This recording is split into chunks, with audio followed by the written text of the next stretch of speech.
Same. Oh wow, Brett, hi. Oh, 4 minutes to spare. Not really. Actually, I came in to tell you, like, I need like 10 minutes. I got to use the bathroom.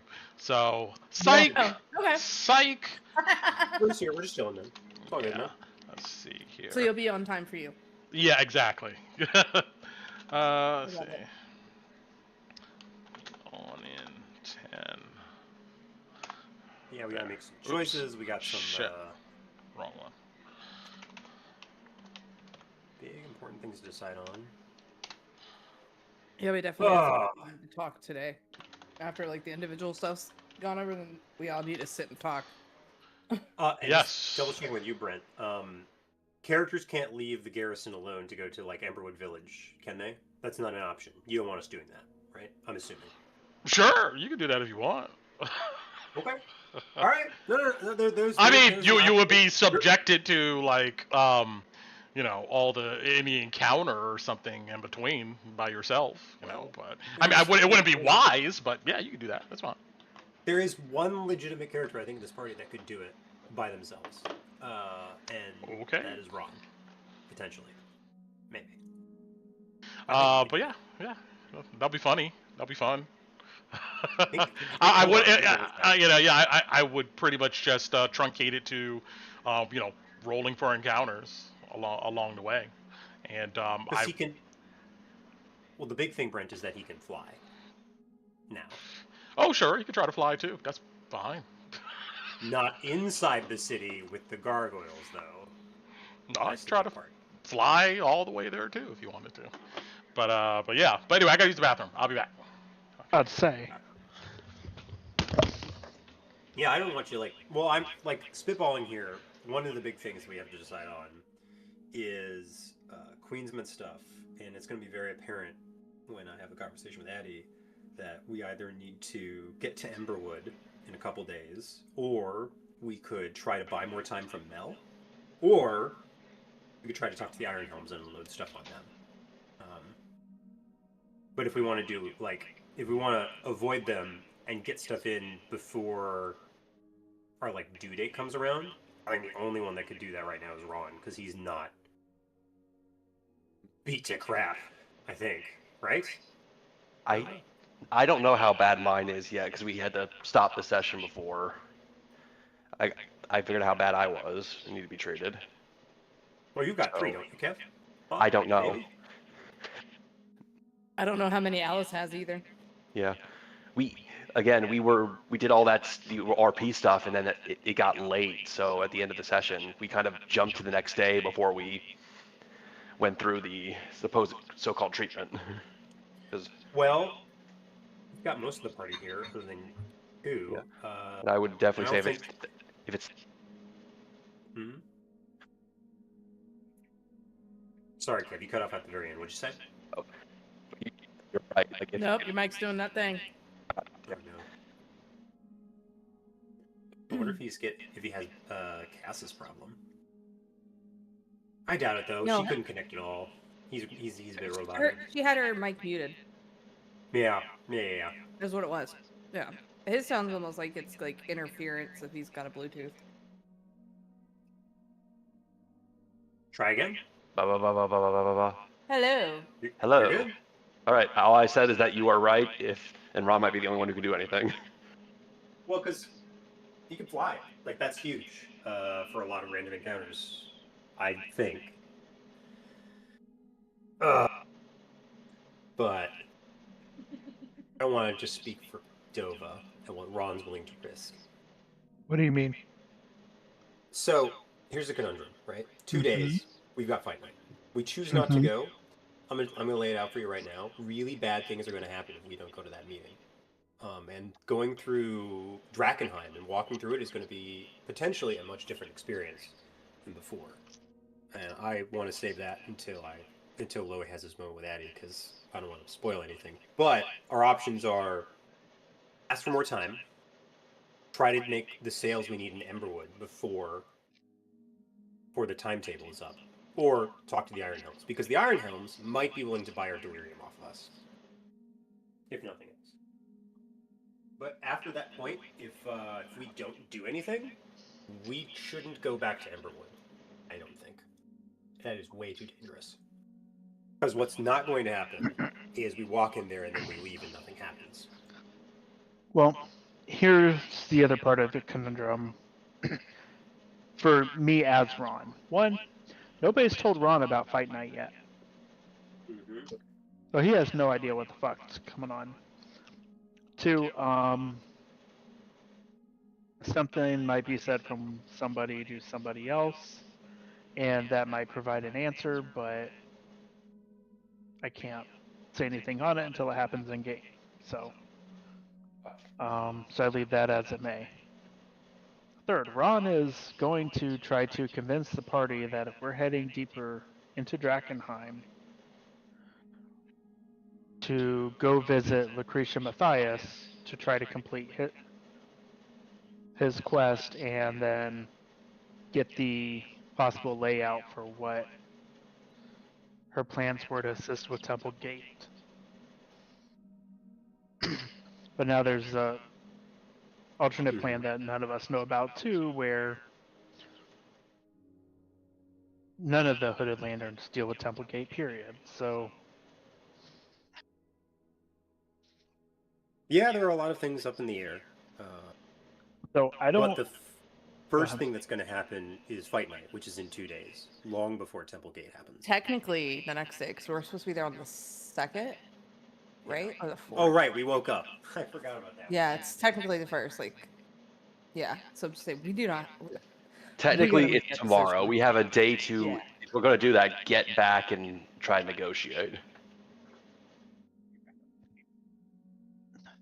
If we want to Dormammu, we've come to bargain with Mel. He might be willing, but if we don't do that, bad things will happen.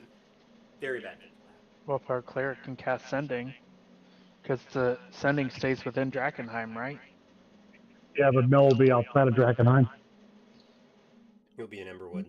Mostly. Well, maybe. He could be at If he's in Buckle Down Row, we're lucky and we can intercept him, but we can't guarantee that. We could contact him Well, at night when he's usually there that night and try. Since we're spending there's the Hooded night there. Lanterns all across Drakkenheim. Maybe somebody can get information to us in regards to when he'll be at Buckle Down Row. Maybe. I don't know if the Hooded Lanterns have info on Buckle Down Row. Maybe? I didn't think they were that brave. Or that spy inclined, I guess. Infiltratey. Oh, they're good scouts.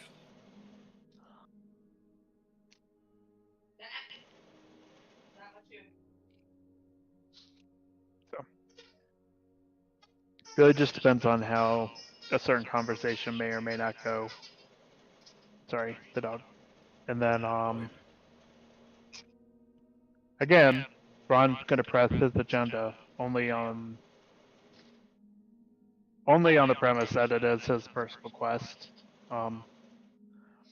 There is a conversation he would like to have with Alice one-on-one. I'm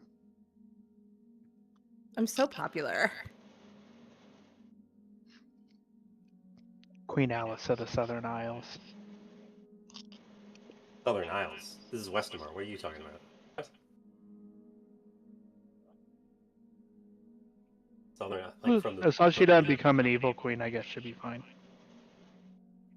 Okay. Well, Because there's a possibility of that, so. Not evil. But definitely a pirate.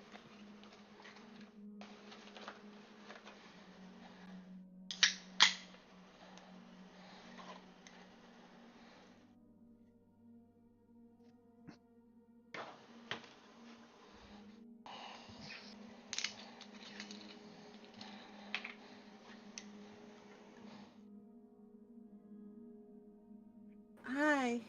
Hi. hey, Koo. Sorry, guys. You're not. It's all right.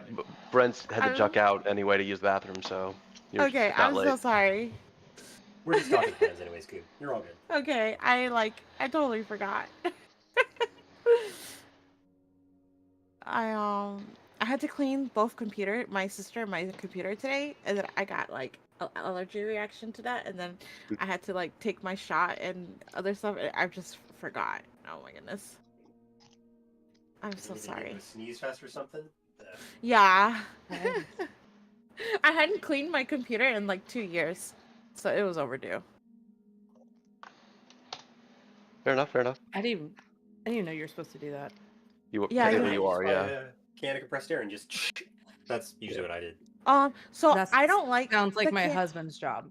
Cool. I use an electric compressed because air thing. the can one can spray like that frozen stuff onto your computer, and I'm scared of that, so I use the electric. It's non-conductive. Yeah, so I you're- got an electric one. I'm so scared of it. Are you talking about those cans that you spray in your Yeah, keyboard yeah. and the stuff? can there. Okay. You had to Yeah. clean your computer today. My computer was so dirty. It was like it was lagging because it needed to be cleaned. Damn. Yeah, it's 2 years. I didn't clean it. It was super dusty. Like, it's so nice and clean now. Well, hey, most people don't clean their computer ever, so. Yeah. Yeah, you should. Yeah. I That's don't. true. Once a year. Okay. Mine just stays clean magically. I don't know. So, well, if you have it in an area where there's like just not a lot of dust, on a table or something like that, it'd be pretty good. Like my computer here, I have a window where you can see inside of it. It's a little dusty, but it's pretty good. Pretty solid. Yeah, Brett, we call that the monitor for the computer. Also, side note in general, I love the fact that there's just if that is mole trace, I just love the fact that it's just sitting there. It is a mole trace. I see, yeah. Because I've been doing all the red, and then it's the little LCD screen on the AIO water cooler. So and it's like we went to went shopping on Tuesday, and I saw the mole trace. Like, well, my computer's been mostly red, so, and I've been wanting something to stick in there. So it's all right, mole trace it is. I mean, this is the first computer I've had where I have like a clear window into the box and I can see like inside of it. It's it's I don't know, feels high tech to me, but I don't know. Like this computer was like $1,000 at Micro Center. And do you remember when I got this computer? Yeah, we were gaming when I got this computer because I tried to do our first stream ever on my laptop and that shit didn't work. It was like so bad, so laggy, it didn't work, so I went out and got this computer. But anyways, yeah. Ooh, pretty pink. Yes, mine just has a regular light on the inside. Actually, I kind of hate this light. Poor design on this Omen box here, by the way. Let me put that out into the interwebs, okay? Ether. Yes, into the ether. Never put on the front of your PC tower a massive glowing light. Do you guys' tower have that? Like in front of my Omen tower, it's this diamond shaped. It's about the size of like a fist, and it's this bright fluorescent color. So yeah, no, I have the exact. I also have an Omen tower, so I'm literally looking at the exact thing you're talking about. Poor design, man. Poor. It's like so. Sometimes I just want to leave my computer on, when I go to sleep or something, but I can't because I have like fucking HAL, 2000 just staring at me here. And it's You can take it off. I thought about it. You have to. It's a small black wire. It should be a small black wire that's connected to the front of your case. So if you open your computer and you go into it and you find that wire, you could take it out of the electric thing. I may do You that. just It's get the connected light. to the motherboard. Yeah, Just it'll be bring it to connected me, to the Brent. motherboard. Just bring it to Delta me. can do it. And you can come visit Brom and Dice. Yeah, if you can do it like super quick, because I mean I could get in there and probably figure out what you're talking about, but it may take me a minute. Be hesitant. Probably like 15 minutes. You just have to show me exactly what you're talking about. You'll see. Yeah, I'll snap a picture. You'll see what I'm saying. It's like That's fine. yeah, but okay. Anyway, glad everybody's doing good. We're all here. Our last session before the holidays. Obviously, we're not doing next week here. I mean, the week after, December 6th, I should be good, but we'll see. We'll see. We have some things to do. I might be late on the 6th, depending on how late I have to work. Right now, I'm scheduled till 6 at night. Damn. Yeah, I'm scheduled 10 to 6, so probably 9 to 6. But it could go later. So just want to give you that heads up. I might be late. Okay. Okay. Yeah. So, I don't know. Maybe we'll make it to. I don't know. Maybe you guys can just. I'm about to say maybe we'll make it to some combat. But you guys can always just start a fight somewhere. Just like That is just always an option. punch the commander. Just boom, like talking all Okay. that drunk shit. Nobody wants to hear any of that bullshit, and see what he does. And I'll catch They're probably like, more just fun. we fuck with could- LOE drinking, and we'll be right there, Brent. we can end, we can end this campaign tonight. I'll catch probably more fun I and don't turn know. him into a rat. That Maybe could the commander solo all of you guys? I don't know. That's an interesting With our question. levels of exhaustion, probably. As we are now, absolutely. But yeah, like fully topped up. I don't know. Yeah. Maybe Mm. that's 8 turns of level 8 characters just Yeah. Well, boom. I'm sorry. The problem is we are 6. The problem is we are currently not at topped up. So True. But okay. He would definitely take one of you guys down before you guys. Just like, Yeah, But- I know. It'd be near Torren, I'm sure. yeah. All right. Well, let's hop into it. Who wants to do some recapping here for us? Anybody? Por favor. I'm game. Why not? Let's do it. I You're haven't the done a recap recap king. Yeah, no, you haven't done a recap in so long, right? It's been forever. Like maybe a few days or something. All right. Last time on Dungeons of Drakkenheim.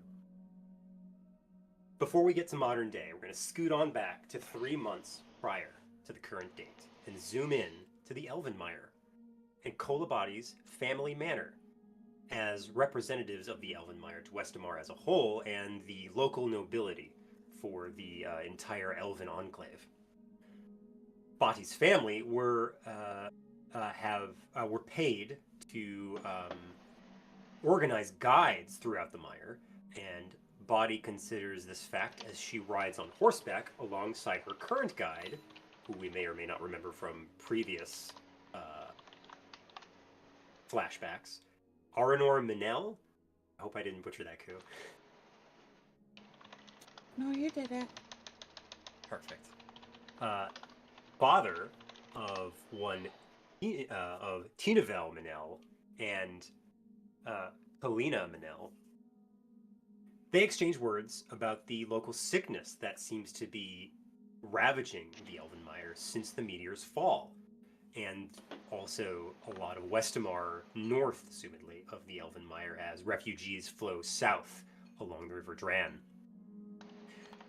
Aranor also mentions that his children, Tinu and Kala, have been sent away to Illyria, and the conversation moves on to some rather grim topics about black coaches, Aranor's wife disappearing with them, returning with a sour and sullen, almost depressed ennui about her, and saying that one day the coaches would once again return for her.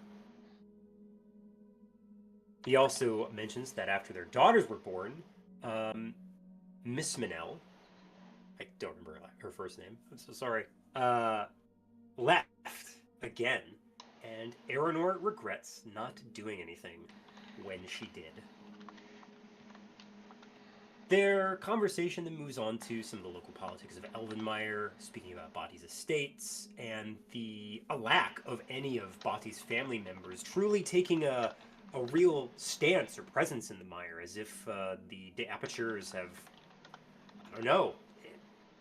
I guess that could be explained once Bati sees the manor and the state that it's in, appearing abandoned amongst the various swamp trees of the Elvenmire and small pools collecting along the now broken cobblestone path that leads up to the decrepit manor. And it seems to have not been cared for in some time. A carriage near the front entrance seems to belong to the Geldstadt city and is parked nearby. Bati inspects the manor inside and notices that most everything is missing, either boxed up or entirely removed. Of note, 2 mercenaries, likely under the employ of the bank or perhaps somebody else in Geldstadt, seem to be pissing in the back garden while Genevieve sits in the kitchen, smoking exasperatedly and dressed in common traveling clothes. An odd appearance for Bati's Bati, or rather, I should say, noble sister, who prefers looking her best. The sisters argue. Genevieve about the state of the Elvenmire and her lack of knowledge of their father's passing to the common folk, as well as admonishing Bati, stating that she should be grateful that she lived on the Isles of Skye and quote-unquote read books and lived her life in her ivory tower away from all the conflicting nonsense that has befallen the D'Apatures in the Elvenmire. After this rather tense, terse conversation, Genevieve does hand Bati a ring to be given to Bati at instruction from their mother, a familiar-looking ring that we remember from some dreams that Bati had before now. Bati, for her part, before agreeing to leave with Genevieve to Geldstadt, takes one more walk around the grounds and stops in front of the family vault.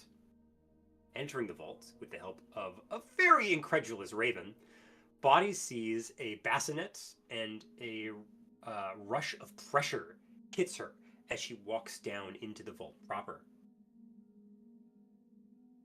Numerous alcoves end in dead ends, but 6 of them seem to hold something of interest behind what appears to be illusory stone doorways that, once touched, open up to reveal a square metal door. There, Bati bids goodbye to a cradle of some kind, and learns that the raven gives and the raven takes. And with that, the flashback ends, and the session returns to present day, where Torren is seen entering the yard of the garrison. Regrouping with the rest of the party, Sten leads the knife bites up to a storeroom with locked chests inside.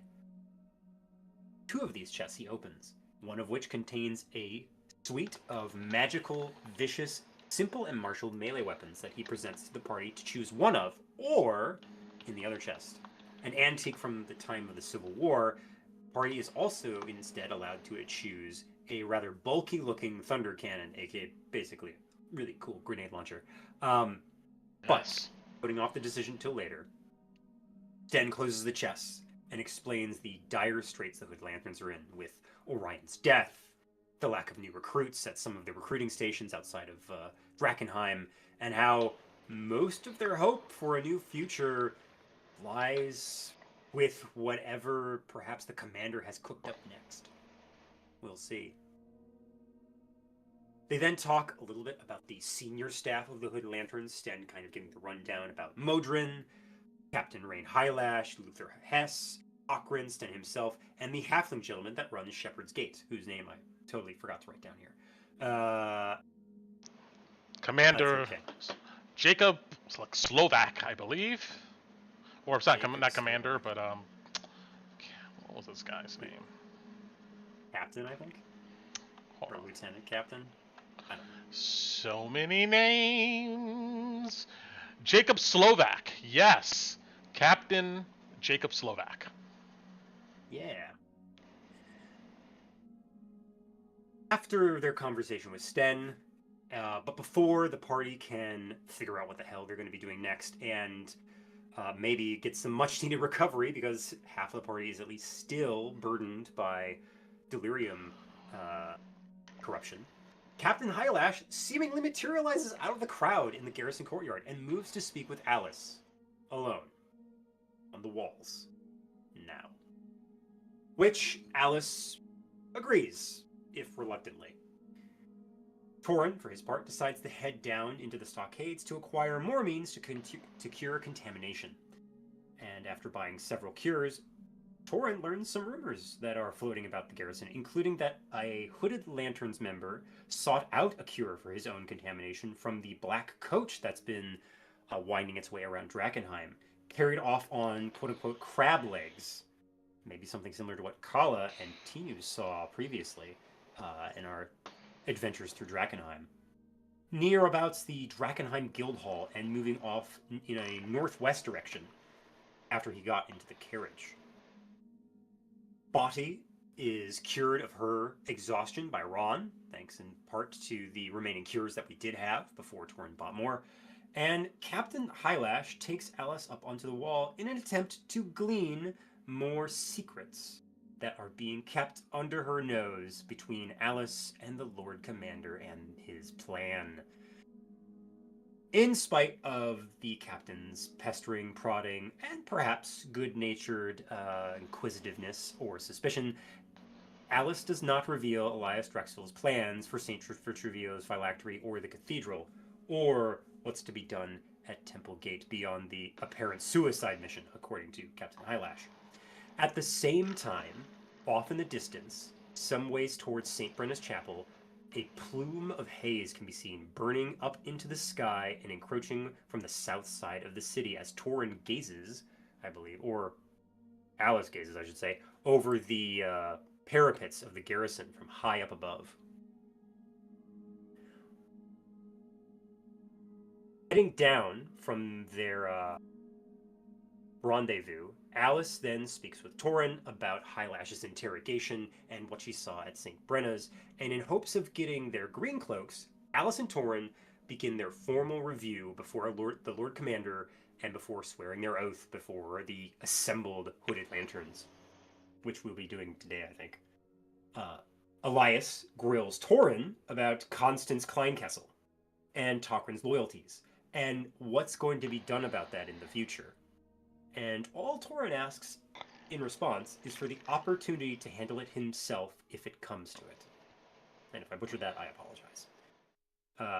And Alice questions Elias about his part in the black books I have written down, but I think you actually were talking to him about the train incident and what happened to some of the times during the Civil War, which he was very clammed up about and did not want to talk about at all. Later on, next day, Lowie and Edit there. You're right. It was about some information in these black was it books. About? Yes. Oh, it was. Oh, okay, cool. I was wondering where that came from. Oh, interesting. Yeah, pretty much. Alice was asking Drexel what the hell, how he's been alive, because he literally is in the books with the first Von Kessel Queen generations ago. Is what she was. Which would make him hundreds of years old. Yeah, that's not normal for humans to live that long. All right. Well, anyways, moving on from that weird coinky dink. Tinu has a lovely conversation with Karn, the Hooded Lantern that she saved while we were saving Petra. And he seems to be enamored with Tinu, or perhaps just grateful that she's safe and just excited to talk to her more. Maybe she's made a friend. Who knows? Certainly, more bracelets will be had in the near future. Rolf Wagner, meanwhile... Really quick, an important note on that. Torren seems to have this ability where he has, like, a photographic memory, which he can then create small little things with it. Heck yeah. Yeah! That's noted, for sure. He made Tinu a prosthetic nose. All right, that's pretty cool. I gotta write that. I gotta add that note down here, Tinu. That was like the whole point of the last session was her prosthetic nose. How could you forget that? Achieve. That is fair. Meanwhile, in the opposite room, a sketchy-looking Hooded Lantern by the name of Rolf Wagner is seemingly going through Lowie's things, or at least the half-blurry-eyed and incredibly tired Lowie suspects that when Rolf Wagner hands him back his backpack and says that he's been sent here to guard him, according to Sten, captain that's probably on duty for the garrison. And a paranoid conversation may or may not be held between Lowie or Alice, but I think first we've got some speeches to get through today. Dungeons of Drakkenheim. Take it away, Brent. All right. That was an excellent recap. Take some inspiration and let's get it moving.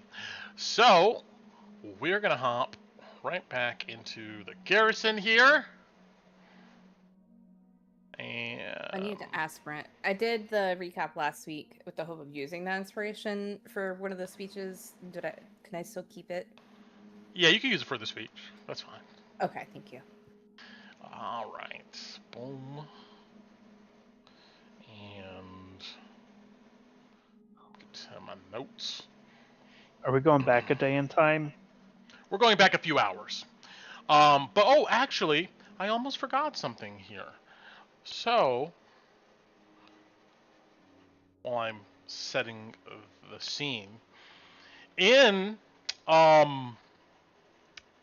inspiration of what we do in our Curse of Strahd game, which you can check out, I actually have a question for your characters, from your character's perspective. Haven't done this in a long time, but I think this is a good question for this moment. It's pretty simple. Just going to go around, and you can answer from your character's perspective, not your own. What is power?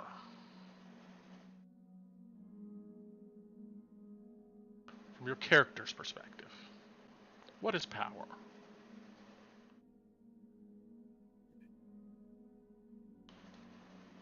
The ability to shape the world as you deem it should be. Makes sense for a dream traveling lizard.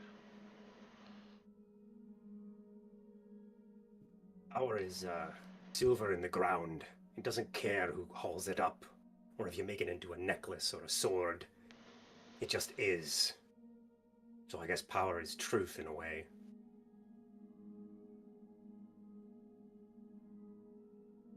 I like that.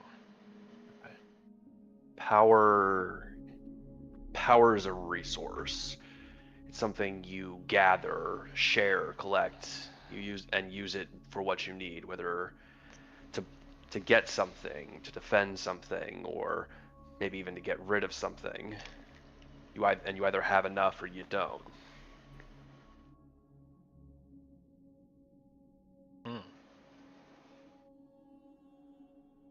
Power is the ability and also the skill to do as you wish, as you want, and as you need, without having to ask or worry about permission from others. Fitting.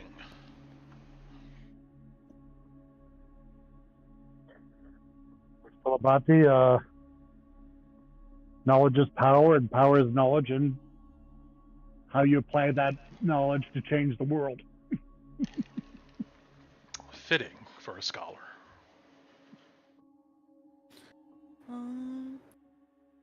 Power is being able to protect people who are important to you.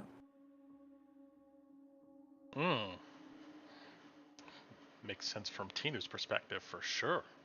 Cool. Thank you. I like that. Keep that in mind as we go along here on this session. Okay. So, we're going to start here where I believe Kolabati just was healed of contamination by Ron in the stockade, right? Correct. Like that I'm was waiting on either Alice or Torren to come down. Whichever one chooses for me to do it from them. got it. So this speech, I'm going to say, Alice, you come to the commander and tell him as such that you're ready for what you need to say about why you should have a green cloak. And he would affirm it in his usual way. And you would know that this happened at sundown, about 9 p.m. Okay, we'll go ahead and say. And then after we go through this, we'll go ahead and warp ahead till about 11 p.m. when Lowie and Rolf Wagner had their thing, and Tino and Torren and all of them had their thing.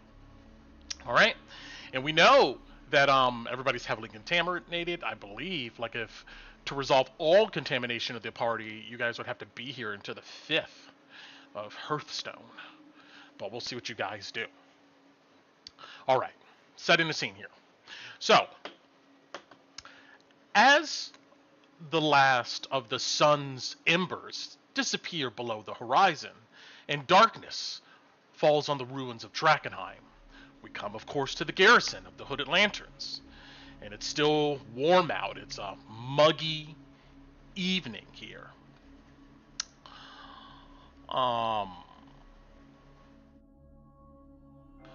Shift change happened at 7 p.m.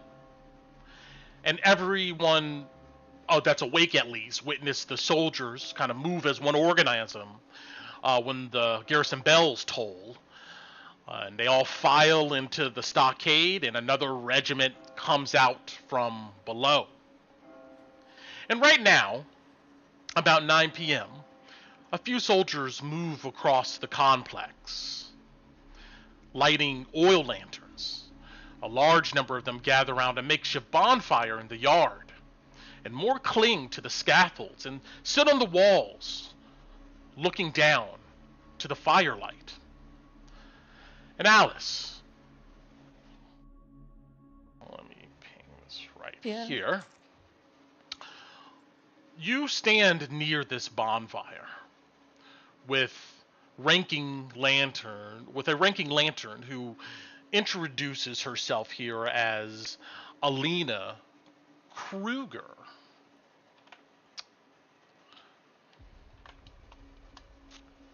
And pop this up.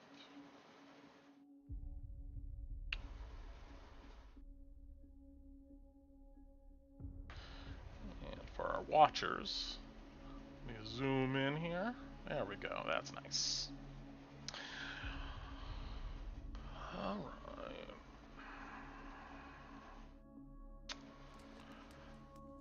Alina. She is a half-elf, and she has a kind of cool, professional demeanor about her. She slides from a leather case a foot-long, bronze-colored baton, and it seems magical. When she speaks, her voice booms across the garrison, amplified, loud and clear. She steps up onto the boarded well and looks out into the shadows of these dozens of soldiers. And then she says, "The commander says we have a new recruit that feels entitled, or that they've earned a green cloak. And as all you know, we don't take this lightly." And the crowd gives affirming mutters. "This recruit has taken the first steps towards a green cloak by serving the lanterns. And this evening, we hear their case for why they deserve to save and spill blood with us. Your applause and cheers, or lack of, decides." She steps down from the well. And then she looks at you, Alice. And she offers you the baton. Now, before you get into it, the garrison grows silent. You look around at all the battle-weary eyes. Many seem curious, and many seem dubious. Torren and Ron, are you where you want to be here? Torren, you would witness these people congregating at this time, and you would know this is about to happen. Well, I thought I mentioned last session. I also wanted to take the oath. So would. Okay. You have a speech too? Yeah. Okay. My bad. So would I be up there with Alice? Yeah, you'll be up there with her. And she and Alina Kruger would address both of you. Okay. The same message. Clarify, She would offer the... Ron's in the basement with Bati. So unless Torren or Alice had come and gotten, he would stay there just because he does not trust walking around solo with all Understood. the angry eyes. Yes. Okay. Torren and Alice, roll me a perception check. Okay. Okay.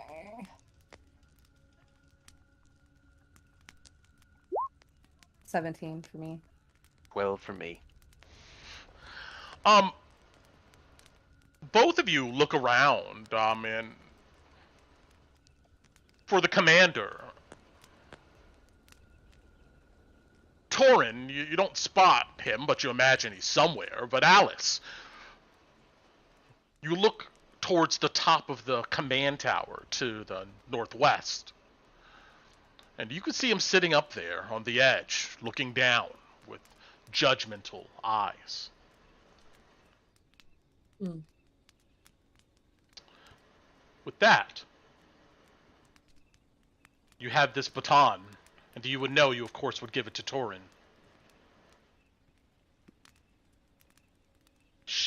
Alina addresses for you to step up onto the well. Yeah. Alice would. Say she's holding the baton pretty, not casually, but not too formally. Like she's having to try hard not to hold it formally. Like I'm sure she would have been trained to hold things. Mm-hmm. And I see that, and she would walk up. I'm nervous. Alice isn't. I am. Now we know the mechanics here, so we're gonna have you give each of your points, and then after each one, we're gonna go ahead and roll our charisma, persuasion, intimidation, or deception, depending upon what you're doing. And depending upon what you say previously, can give you advantage or disadvantage on the next roll, and you have that inspiration. So that's how we're doing it. Yeah. Alice would kind of walk up and she'd look around for a minute, and it would go, the silence would kind of hold a little, she would, to the point where everybody who wasn't looking would look at her like she's trying to make sure all eyes are on her. She is standing there commanding the attention. Yeah, you wait long enough, and eventually, people seem to have no choice but to look in your direction.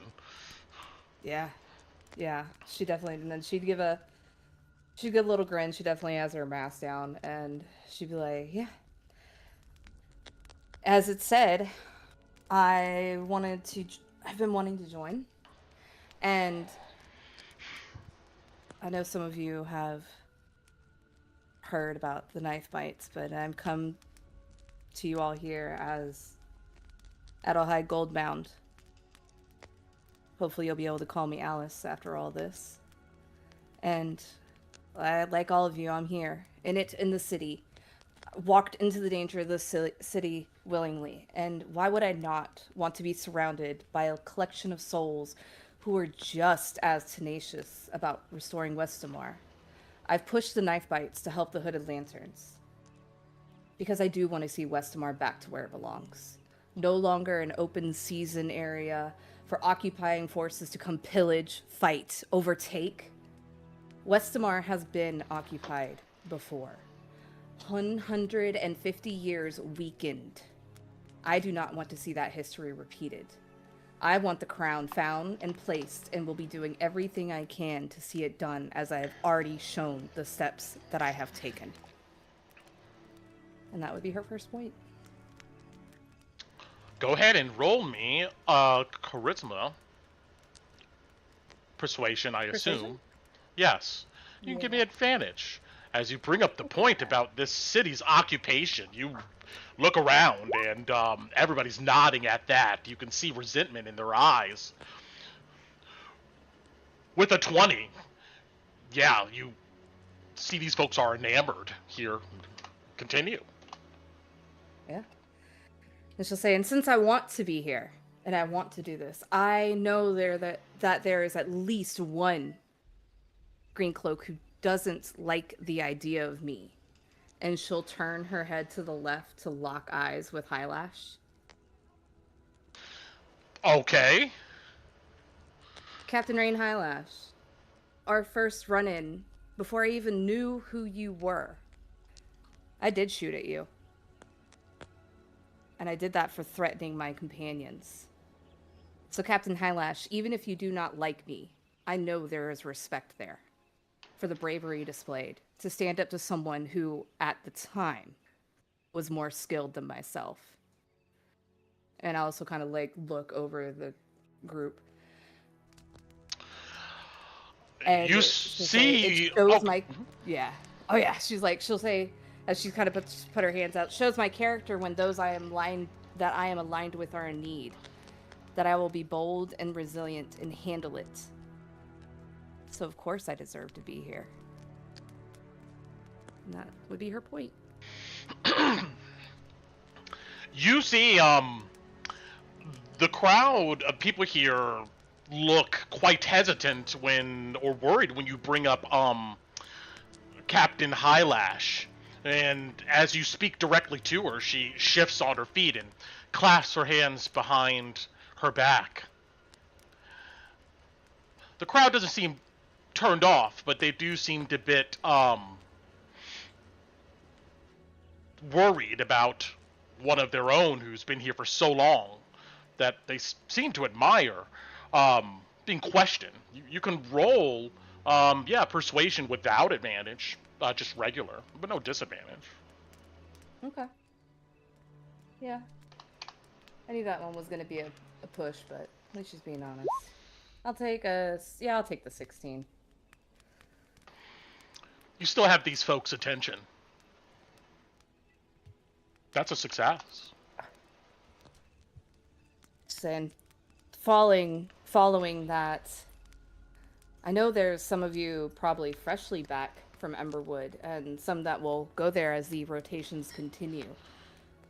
Further hearing rumors, backed by statements from those who saw it, that the knife bites, including myself, just decided to burn some rentable homes down. I will admit, it was a very convincing show, and one that shows a worried hand being played. That was the Queen's men, in retaliation for us not falling into line with the likes of them. I have no interest in working with the Queen's men. My focus when it comes to those outlaws is eradicating them, getting them out of this city. Actions I have taken along with the knife bites have already handicapped their logistics. Korgoth and his ship rendered useless.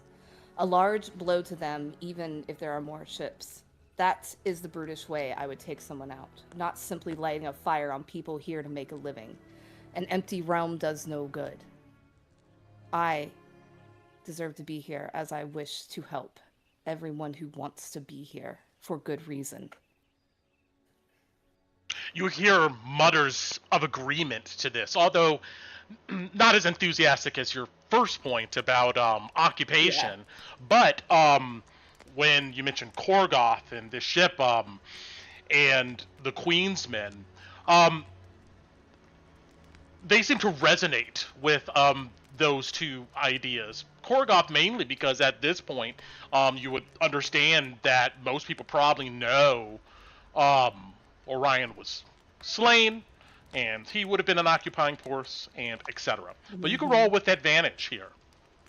Yeah, that's why she wanted to make those 2 points. Oh, nice.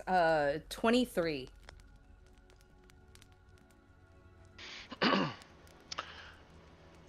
At this moment, Alina steps up and goes, she takes the baton from you. Hold! Your applause? We have one more. She looks at you, Torren, and hands the baton over.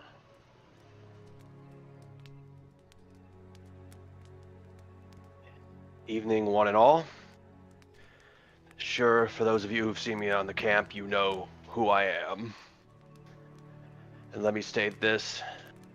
I am a son of this city. Before he motions his arm around everything that happened here and outside these walls, I remember the life, the noises in the market. I remember the hustle and bustle of what was once a simple common day at the center of this kingdom. And I remember and will never forget the day the sky tore open. And the day everything changed.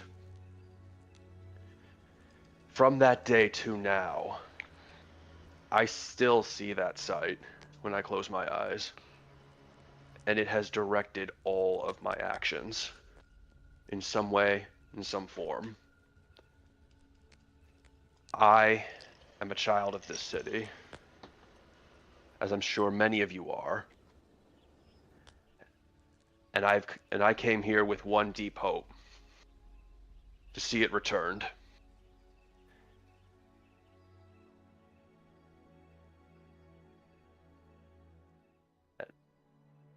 And that's your first point? That is my first point, yes. Bringing up the nostalgia of Drakkenheim and what it used to be is quite a potent point for these people here. You can see the emotion in some of the older soldiers' eyes, and some of the younger ones, you can see a hope that maybe one day they can see something similar in the future. Bringing up that nostalgic past, that would give you an advantage on this persuasion roll. Okay.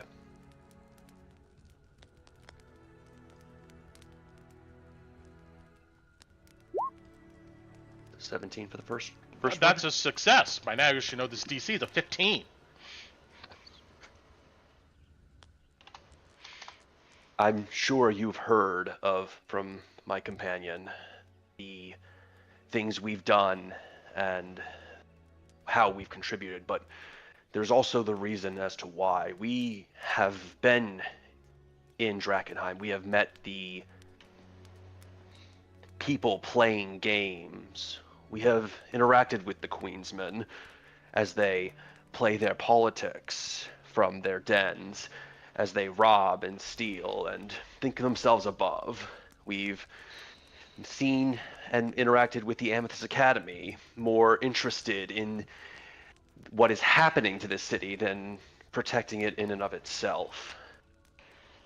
More interested in things than the people and its history. We have seen both sides of this religious schism, the gleaming knights claiming nobility while marching with an iron fist, beholden to the politics of their religion, and the cultists bound together in fervent desire for something to save them, yet no drive to fight and take it for themselves, to lower their heads and hope something will do it for them.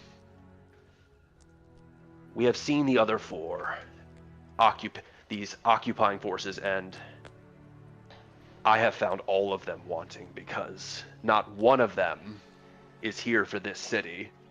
They are here for what they could make of this city, but not what this city once was.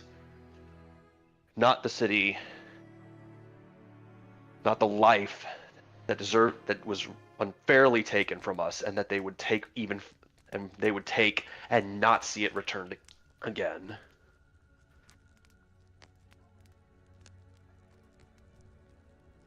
And I think that would be my second point. Once again, you mentioned these occupying forces, the cultists and all of them, and you can see resentment and hear some jeers as you say that they're lacking. Roll with advantage here, as mentioning these occupying forces is a strong motivation for these soldiers. That's 16. All right, continue. Mm-hmm.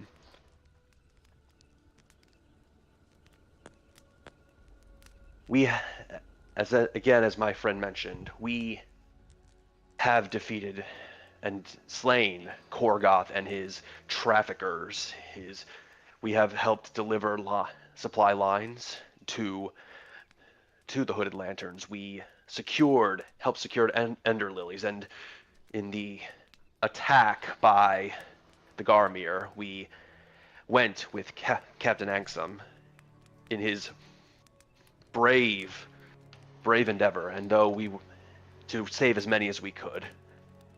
But we did not do this to gain something for the Hooded Lanterns, at least not me. I did this because this group, these people, I believe you truly want the same thing I want.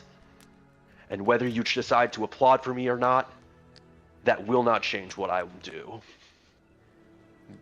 This is not just me asking to join you. I ask that because I believe we are the same, and even if not, even if you do not applaud, that will not change.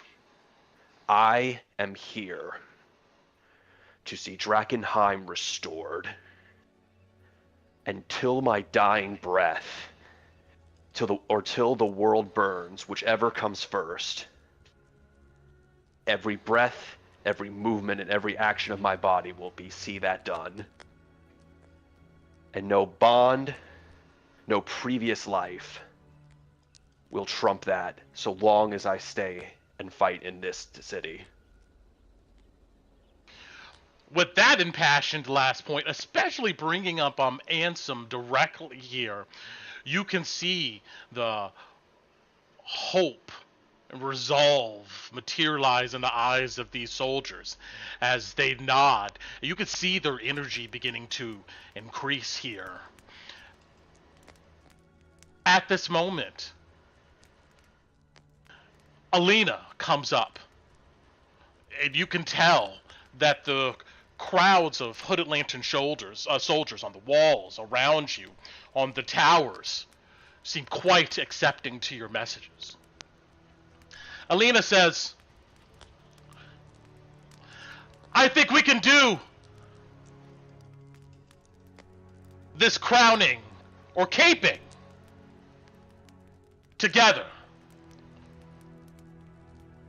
One vote. Aye? You see, everybody seems to be in line with the idea of going ahead and raising their voices, both of you together instead of separately. Do they deserve to be a Hooded Lantern? If so, let them know. And with that, there's claps, and it's slow at first, but then quickly it gains momentum. Eventually there's hoops and there's hollers, and it just echoes out through the garrison.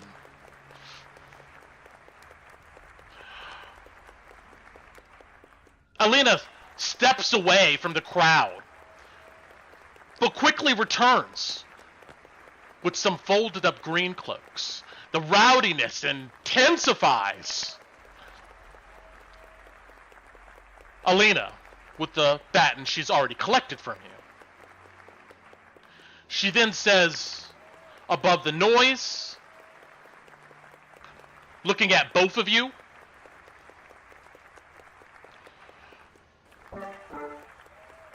recruits! You stand before the defenders of Drakkenheim, the Hooded Lanterns, to swear this oath and bond. And before I continue, I'm not going to make you repeat this verbatim. You could just say, you repeat what she says to you. But she says, by the blood, I swear upon the hallowed ground of Drakkenheim that my loyalty shall be absolute, enduring until my last breath. She looks at you to respond. Alice does. Torren will as well.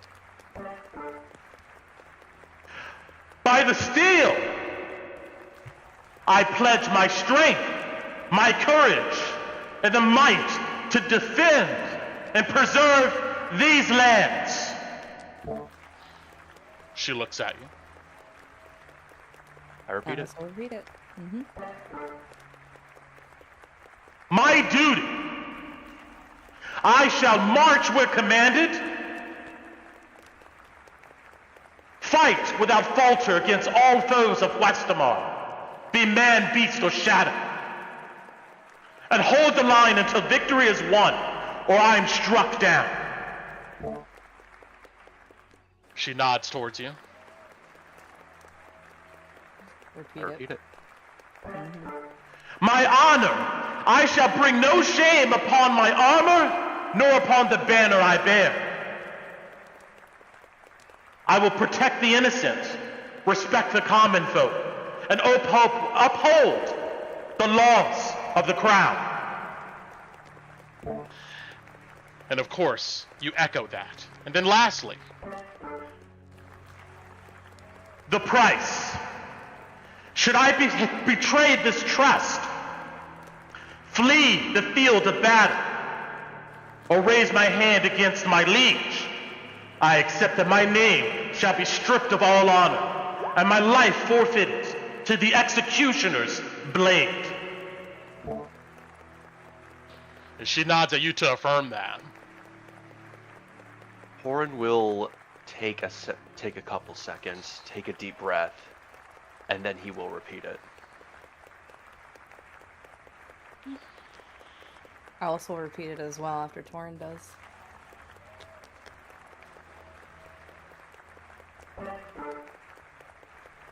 Welcome to the Hooded Lanterns. She says, and the crowd continues in a frenzy of support. Alina approaches you, Alice, and hands you a folded, it's a bit dingy, but thick quality thread green cloak. And it has, of course, the insignia of the Hooded Lanterns woven into its cloth. Mm. Now, 1 second.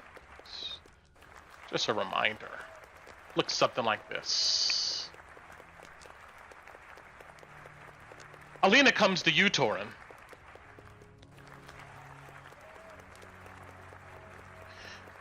Since you mentioned our fallen brother, she extends a cloak. It was Ansem's. We found it some days back. Petra knows, and the commander chose it.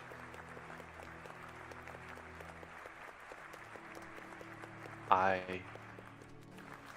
am privileged and honored,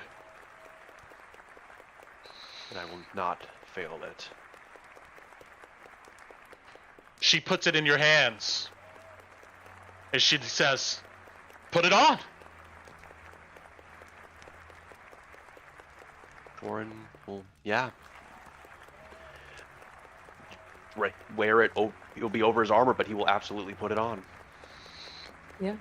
Alice will affix hers to be more of like a side cloak that's off to the right side, not wanting to fully cover her back. But she drapes it in a way that would be very... It's very regal, the way she puts it on the one side, and where the insignia is still shown. And with that, the crowd of the Hooded Lanterns, they approach you and give you pats, shake your hands, and it's a merry time. Some very watered down ale is passed around, and people celebrate. And with that, unless you want to do something in this moment, we'll fast forward back to where we are here in time. I would like to do actually one thing, Brent. Mm-hmm. Before I take the treatment and go under, I'm gonna find a quiet spot, and and the oath I just took, I'm going to use. I'm going to activate the ring, and I'm going to record that same oath. Okay. Interesting. All right. With that, we're back. Yeah, Alice would, before she beds down for the night and has that moment with Lowie, she would have gotten her contamination. So no, her and Torren were going to do that right after, I believe, if I'm correct, Torren. Yes, because do the cloak speech and then get treated. Sure. Yeah, you guys duck out of the festivities feeling quite sick, ill, and tired, and retreat back down to the stockades to get some much-needed recovery. And of course, Ron, you're down there, and I would say at this moment is kind of when Torren and Rolf are done, and Lowie and Alice, y'all had a brief conversation. And we'll kind of pick up there with the rest of the party. But Okay. yeah, Rolf left, and so did Torren. Okay, so Alice isn't exhausted yet. Not yet. I mean, I would say you would have had this conversation first before, Okay. an hour of treatment, and then suddenly you're exhausted, and now it's time to sleep. But I mean, I just wanted to make sure you guys spoke to each other about whatever you wanted to speak about. Yeah, Alice. Okay. Yeah, so Alice would walk into the room holding Venus because she's not quite actually tired yet. Look at Lowie. I know Lowie had something he wanted to say. Yeah, with bags under his eyes and a rather haggard-looking expression, Lowie looks to you, looks at the door, looks to you, gives an odd, head tilt when he sees. Are you wearing your cloak? Actually, I'm assuming that. Are you wearing it? Yeah. Or are you? Yeah, she's got it on her right shoulder. It's more of like a regal cape kind of throw. Yeah. Sorry, I missed it. And he nods to the cloak on your shoulder. It's okay. Well, You wanted got me? Yes. Close the door. Make sure she'll nobody's keep it listening. closed. All right, Venus, stay at the door and sniff it. If somebody comes close, bark. I don't know if she knows that. I'm gonna try it. He looks at you with the dopiest expression. You're not sure. Actually, hold Can I up. make a handling check? Hold up. You can try. I'm going to say the DC is going to be. If you get above a 20, yeah, you could communicate to So this I have guy. to roll 20. Yeah, Beautiful. go for it. Give it a shot. Who knows? I Maybe didn't use my inspiration. Can I use true. that? Yeah, sure. You didn't. Yeah. All right. Yeah, I'll try it. It's worth a try. It'd be hilarious if not. Yeah, it's absolutely not going to happen. Okay. I Yeah. think he's listening. It's fine. Sure. All you hear is, Venus is a good boy. Sure. She'll walk over to Lowie and sit down on the bed next to him so they can talk quieter. He shuts the door, looks to you, and says, there was a man, but you're safe, and my head's a fucking mess. I've got to get things straight. First things first. Did you see a man leave here? Yeah, he came and got me. Said you needed me. Rolf, right? Mm-hmm. Squirrely motherfucker. All right. Yeah, I thought he was going through my things. Maybe I. Do you want me to check? Look through my things. Make sure everything's there. My head's so foggy, Addy. I can't count it well. Okay. As I will say, as we're talking, Alice is going to take the time to look through while we're talking. Yeah, sure. Roll me an investigation at disadvantage, as you don't know really how Lowie packs his things. But you can give it a shot, yeah. Even with taking the time? Okay. Yeah, Right. I mean, Okay. he's not really in the condition to be able to verify everything you pull out. You know, yeah, I would say this is a hard task here. Both of you being quite fucked up. Yeah, beautiful. 5. It looks hard, Just, yeah. Lowie's probably just acting paranoid. It's fine. Looking to you, Alice. Lowie says,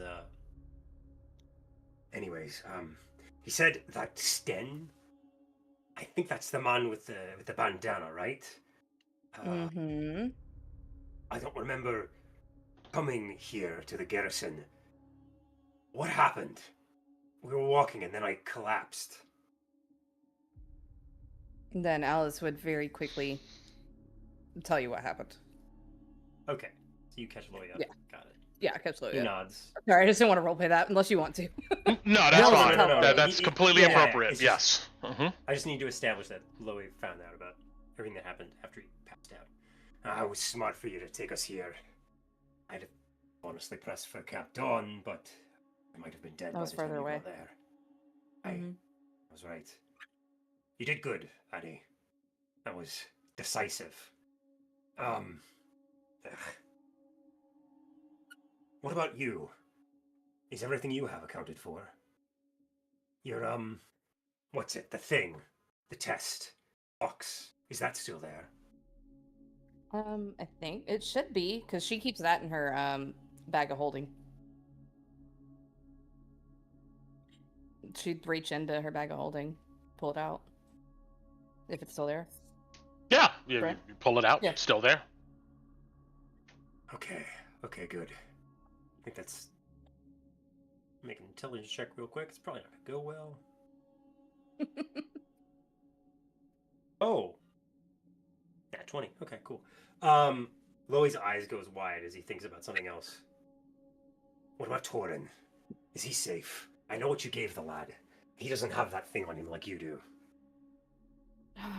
We're good. We're fine. You sure? Yeah. I think he's getting Right. treated right now. Well, I'll go grab it before I get treated and see if he wants me to hold on to it while he's out, if that'll make you feel better. keep it in your bag. Don't let anybody be knowing what it looks like.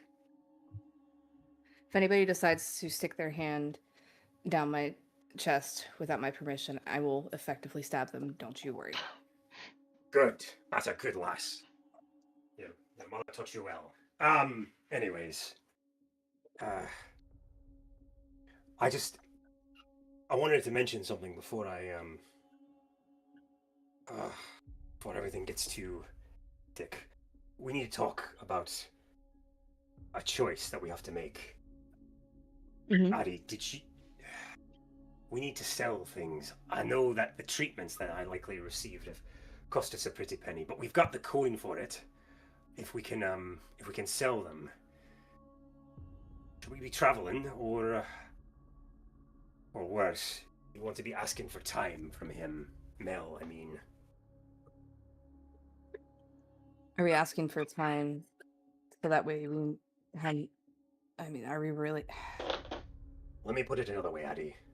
If we don't talk to them, if we choose not to engage, what happened before with the houses and his crew, we won't get that. The next time we go, we'll have a bounty on us, and she'll be hunting for us. And she will take us when we're weak. She'll put her men on it. I don't know which of those damn gangs. I hope it's the clubs. They seem insane. At least then they won't have a plan. But she'll put a bounty on us nonetheless. So, do you think we're ready to face that kind of heat? I don't think we're ready for everything, but I do believe it's something we need to make all together. And I'll say it again, I'm tired of being at their beck and call. Oh, alas, I sincerely agree with that. I wanted to wring that fucker's neck and blow a hole through his stupid... And Lowie kicks the bedpost. But we're gonna be behind his bed. We're going. Yeah, I was just it doesn't phase her at all. That little temper tantrum. She just we're gonna be inside the city for a while. We need So to get my it's- uncle then. If we're not going to be negotiating with him, then we need to get him out. The tower. The clock tower.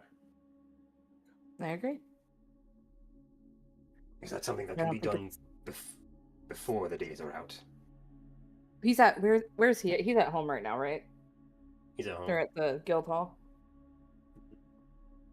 He's at the guild hall. We already know they know where it is, and they've compromised it before, and they'll take him again. He's vulnerable.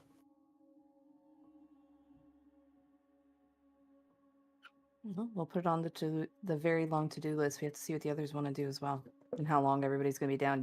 You're not going anywhere for days. Maybe we can ask Ron. Oh, speaking of which, remind me. I had more about me. Gotta get a drink with him.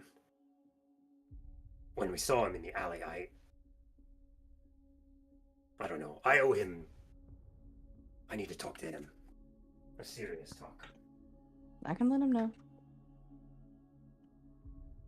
Just, I know he's our companion, and a situation he found himself in led to the decisions he made, but he did choose them.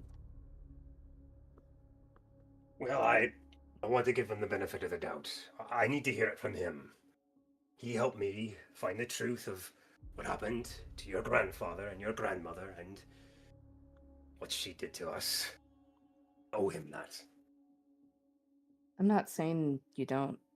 Just, he's got new loyalties that are going to change how things go. Just remember that as well. He looks at you a little confused. Have you really changed your mind then about the gate and everything?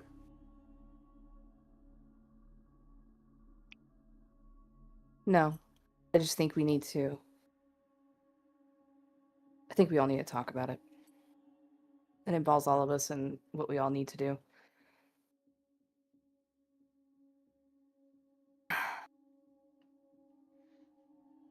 She shrugs. It'll be a hard conversation.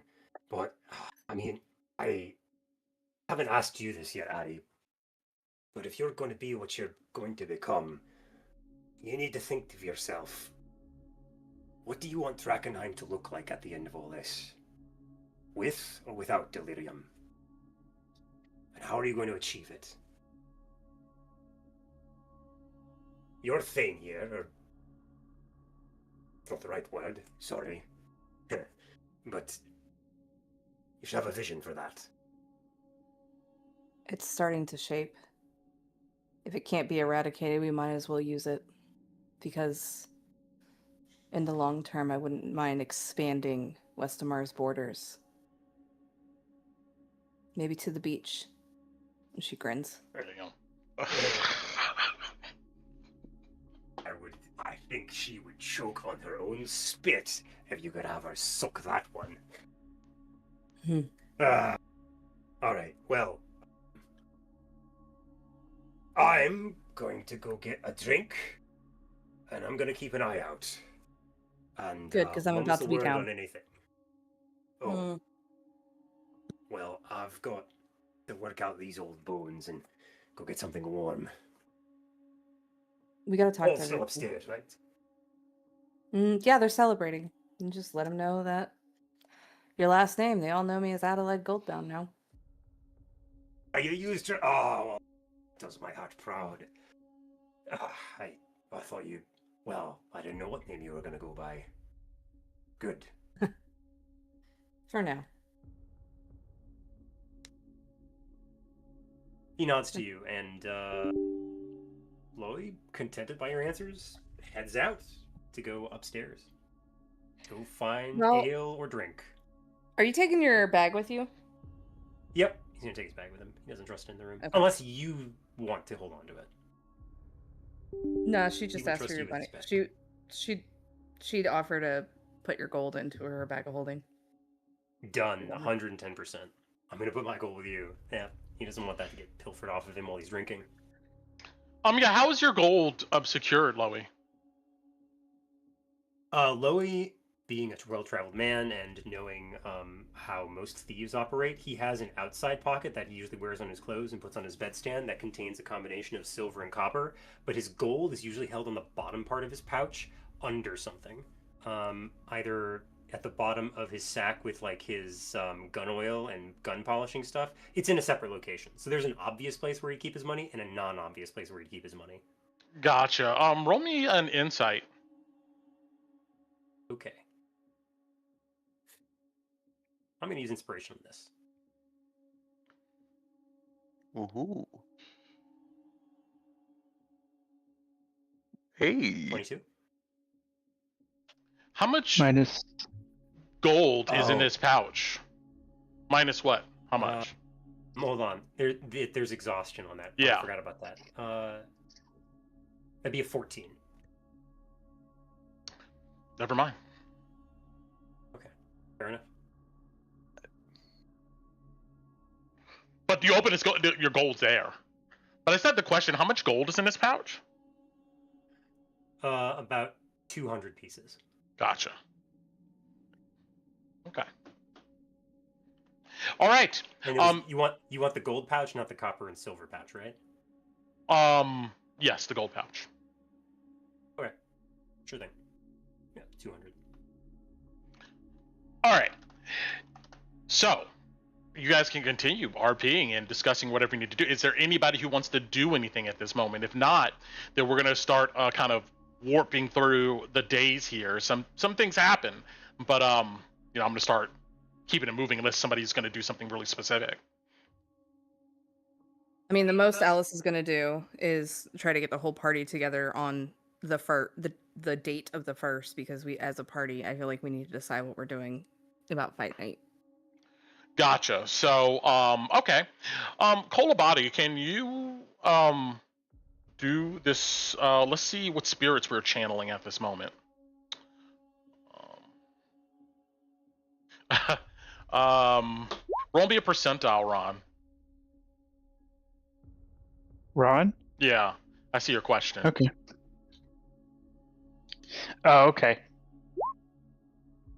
No. Okay. Actually, Kolabati, you get to choose. As we have updated this at level 8. So you can send it to me if you don't want anybody to know, or you can tell me which one of these spirits you would like to channel.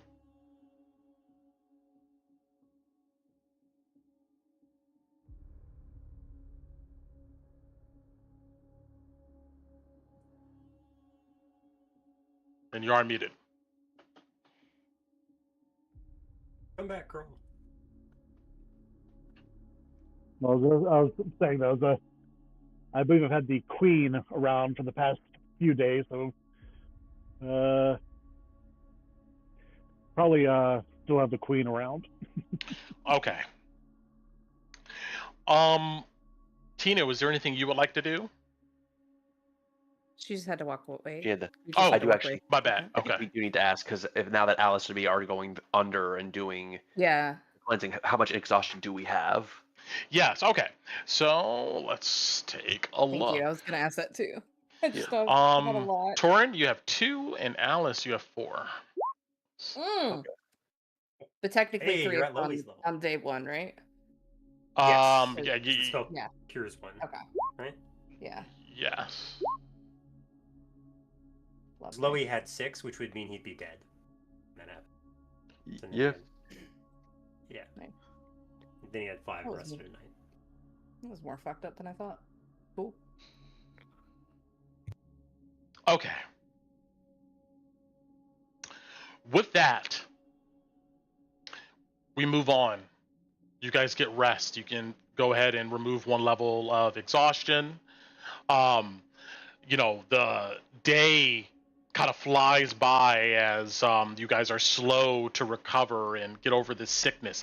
Cal Grease comes and checks on you, and if you would like, she would bring you food from the garrison. It's nothing spectacular, just some hard biscuits and some really dried out meat with some, even more dried kind of like prunes and raisins. But it is food. occasionally you hear the bell echo out through, and the regiment, the shift change happens. And yes, Brent. The other thing Lowie would have done when he went up to get a drink is try to find Sten if he's up there celebrating the new green cloaks. Sure, yeah, you find him out there. And this can be quick. I don't know how much RP we need to do, but Lowie would ask if he did indeed send Wagner down to guard him. Actually, Rolf Wagner said that he was sent down to check on you, not to necessarily guard you per se. But same difference. I get where you're going. Okay. Yeah. Sten would blink and he would say, "No, I've been doing other things." Right. Okay. We can fast forward to the next day. Got it. Okay. So I'm gonna say that. Oh, let me actually not say that. Let me get to my schedule. When would you like to collect everybody, Alice, to talk about what next or what you guys are doing? Day, night, daytime? Okay. Midday on the 1st, yeah.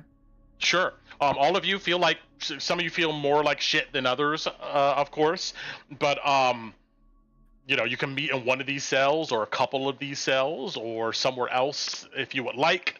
But yeah, if nobody has a preference, I'm going to say you just kind of all gather around one of these cells. Yeah, Alice would gather around the cells and ask Bati to have Sotaro make sure nobody's hanging out on the other side of the door. Yep. So have him keep watch.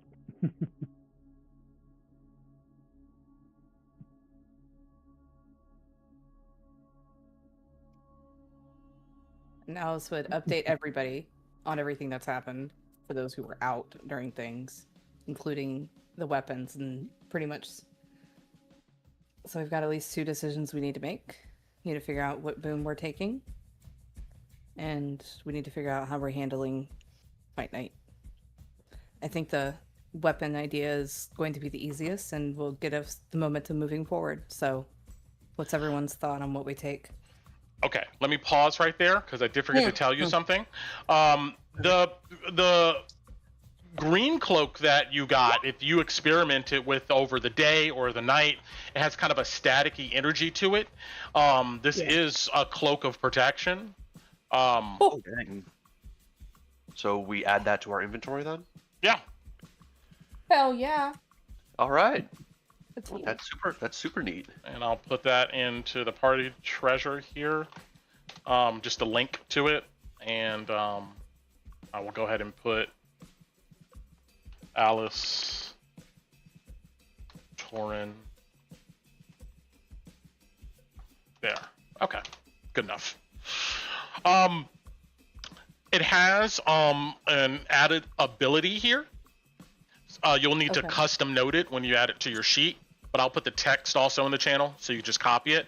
But once a day, here, I'll just copy it in there. You could read it, but I'll also read it just for the stream's sake. Copy and edit this. Link.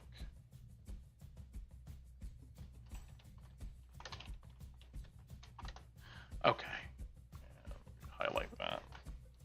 All right. So once a day as an action for 10 minutes, you know the exact location of all creatures wearing a green cloak within a 150-foot radius, and you gain dark vision.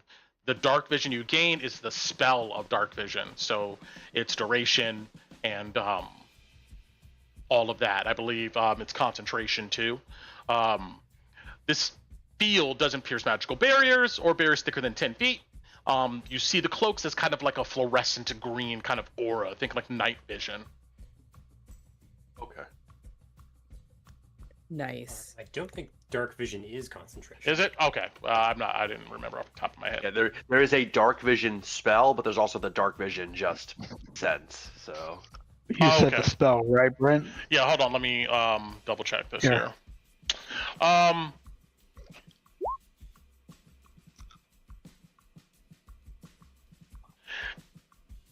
it's the spell, but it's only for 10 minutes. Okay. And then let me. It is, yeah, and it is, yeah. It's also, and the spell is not concentration. So. Yeah.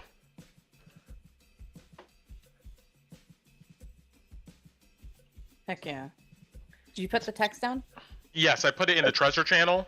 You can kind of copy Okay, that. there it is. Yeah. Okay, sorry, I missed it. You get a sense this is kind of ability that the Hooded Lanterns use in an emergency. You know, probably looking for people or trying to get the hell out of Dodge, things of that nature.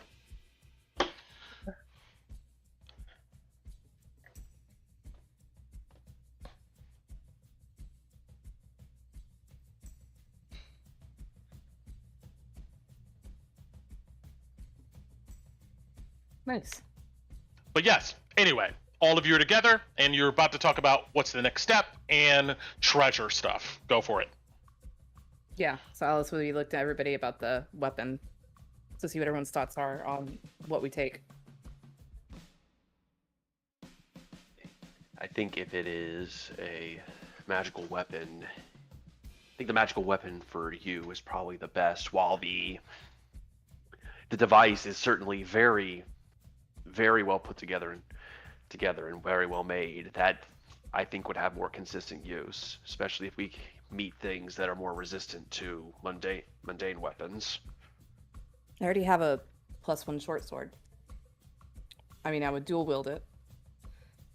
And getting the thunder cannon could really help us around the inner city. And I'm going to be impartial with the boat. If we're getting the weapon, it's going to me. I don't feel like I have a say-so.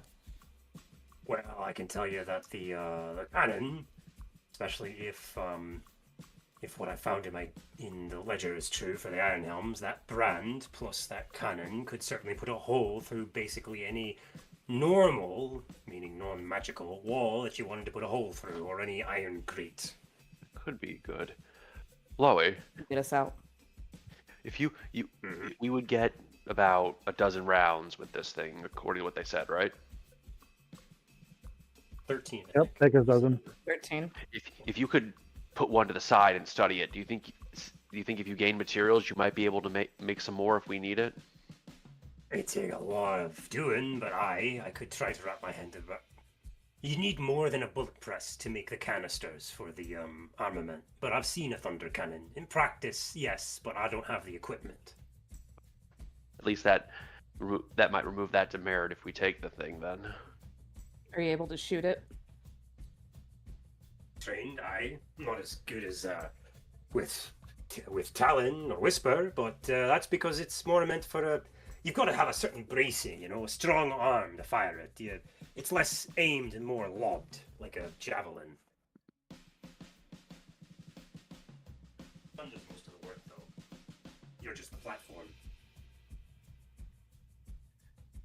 Well, I doubt you'd use this one to bullseye a man from 60 feet away, so I'm sure you'll be able to handle it.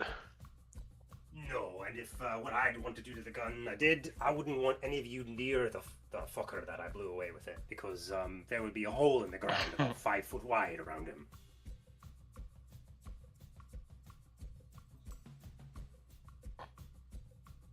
But I could, if you really want to. I think that blade though sounds more interesting. Don't we all think? As long as if we need it right away. Nobody here's planning on going any. Well, I guess we are. That enchantment on it would make it exceptionally powerful. If done the right way, it can probably be very useful at cutting through enemies. But I certainly don't need it, as I currently have my blade is working very well for me. I'd be choosing a scimitar. Okay.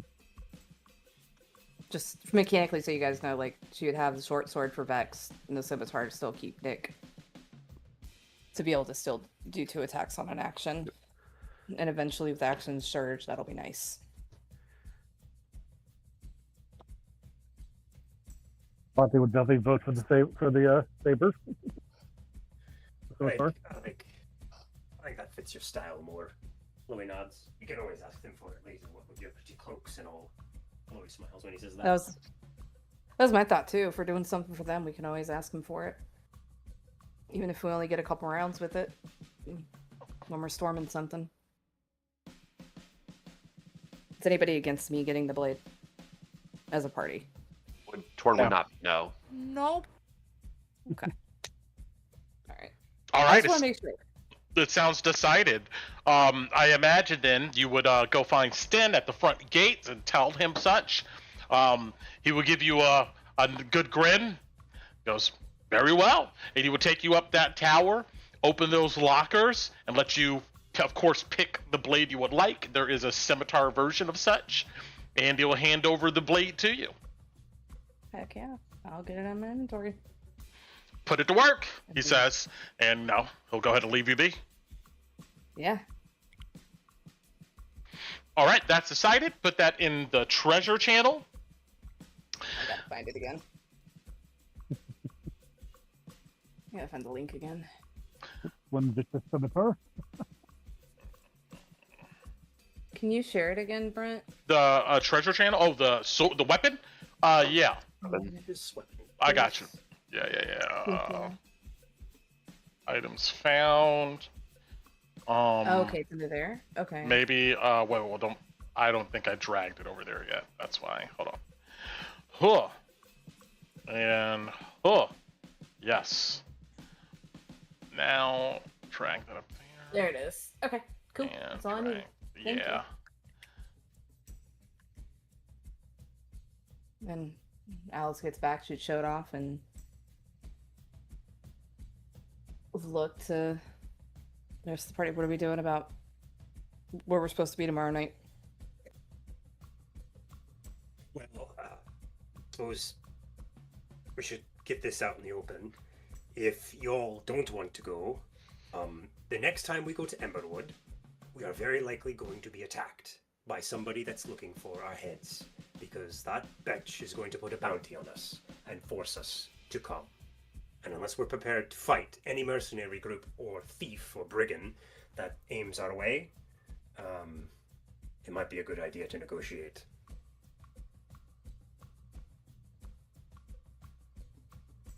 And to avoid Emberwood. I'm sure if Ron asked, what's this all about, he'd get filled in and get caught up. Okay. Mm-hmm. At that point, yeah, we'll fill you in about. That's fine. Yeah, just. Yeah, you can say you got filled in while Alice is going to grab her weapon real quick. That works. All right, I believe you guys are. Yeah, we're going to talk about what are you going to do next. I'm curious to know. The fight would be tomorrow. We would have to rest up and basically go. If we do this, go straight to Buckle Down Row. But I think I might be good and Ron would be good. But looking at the rest of you, I don't think most of any of you would be in a shape to fight. I would be mostly recovered. I'd shag it off if I have to. When I'm not in a forward fight. Couldn't be much use in melee though.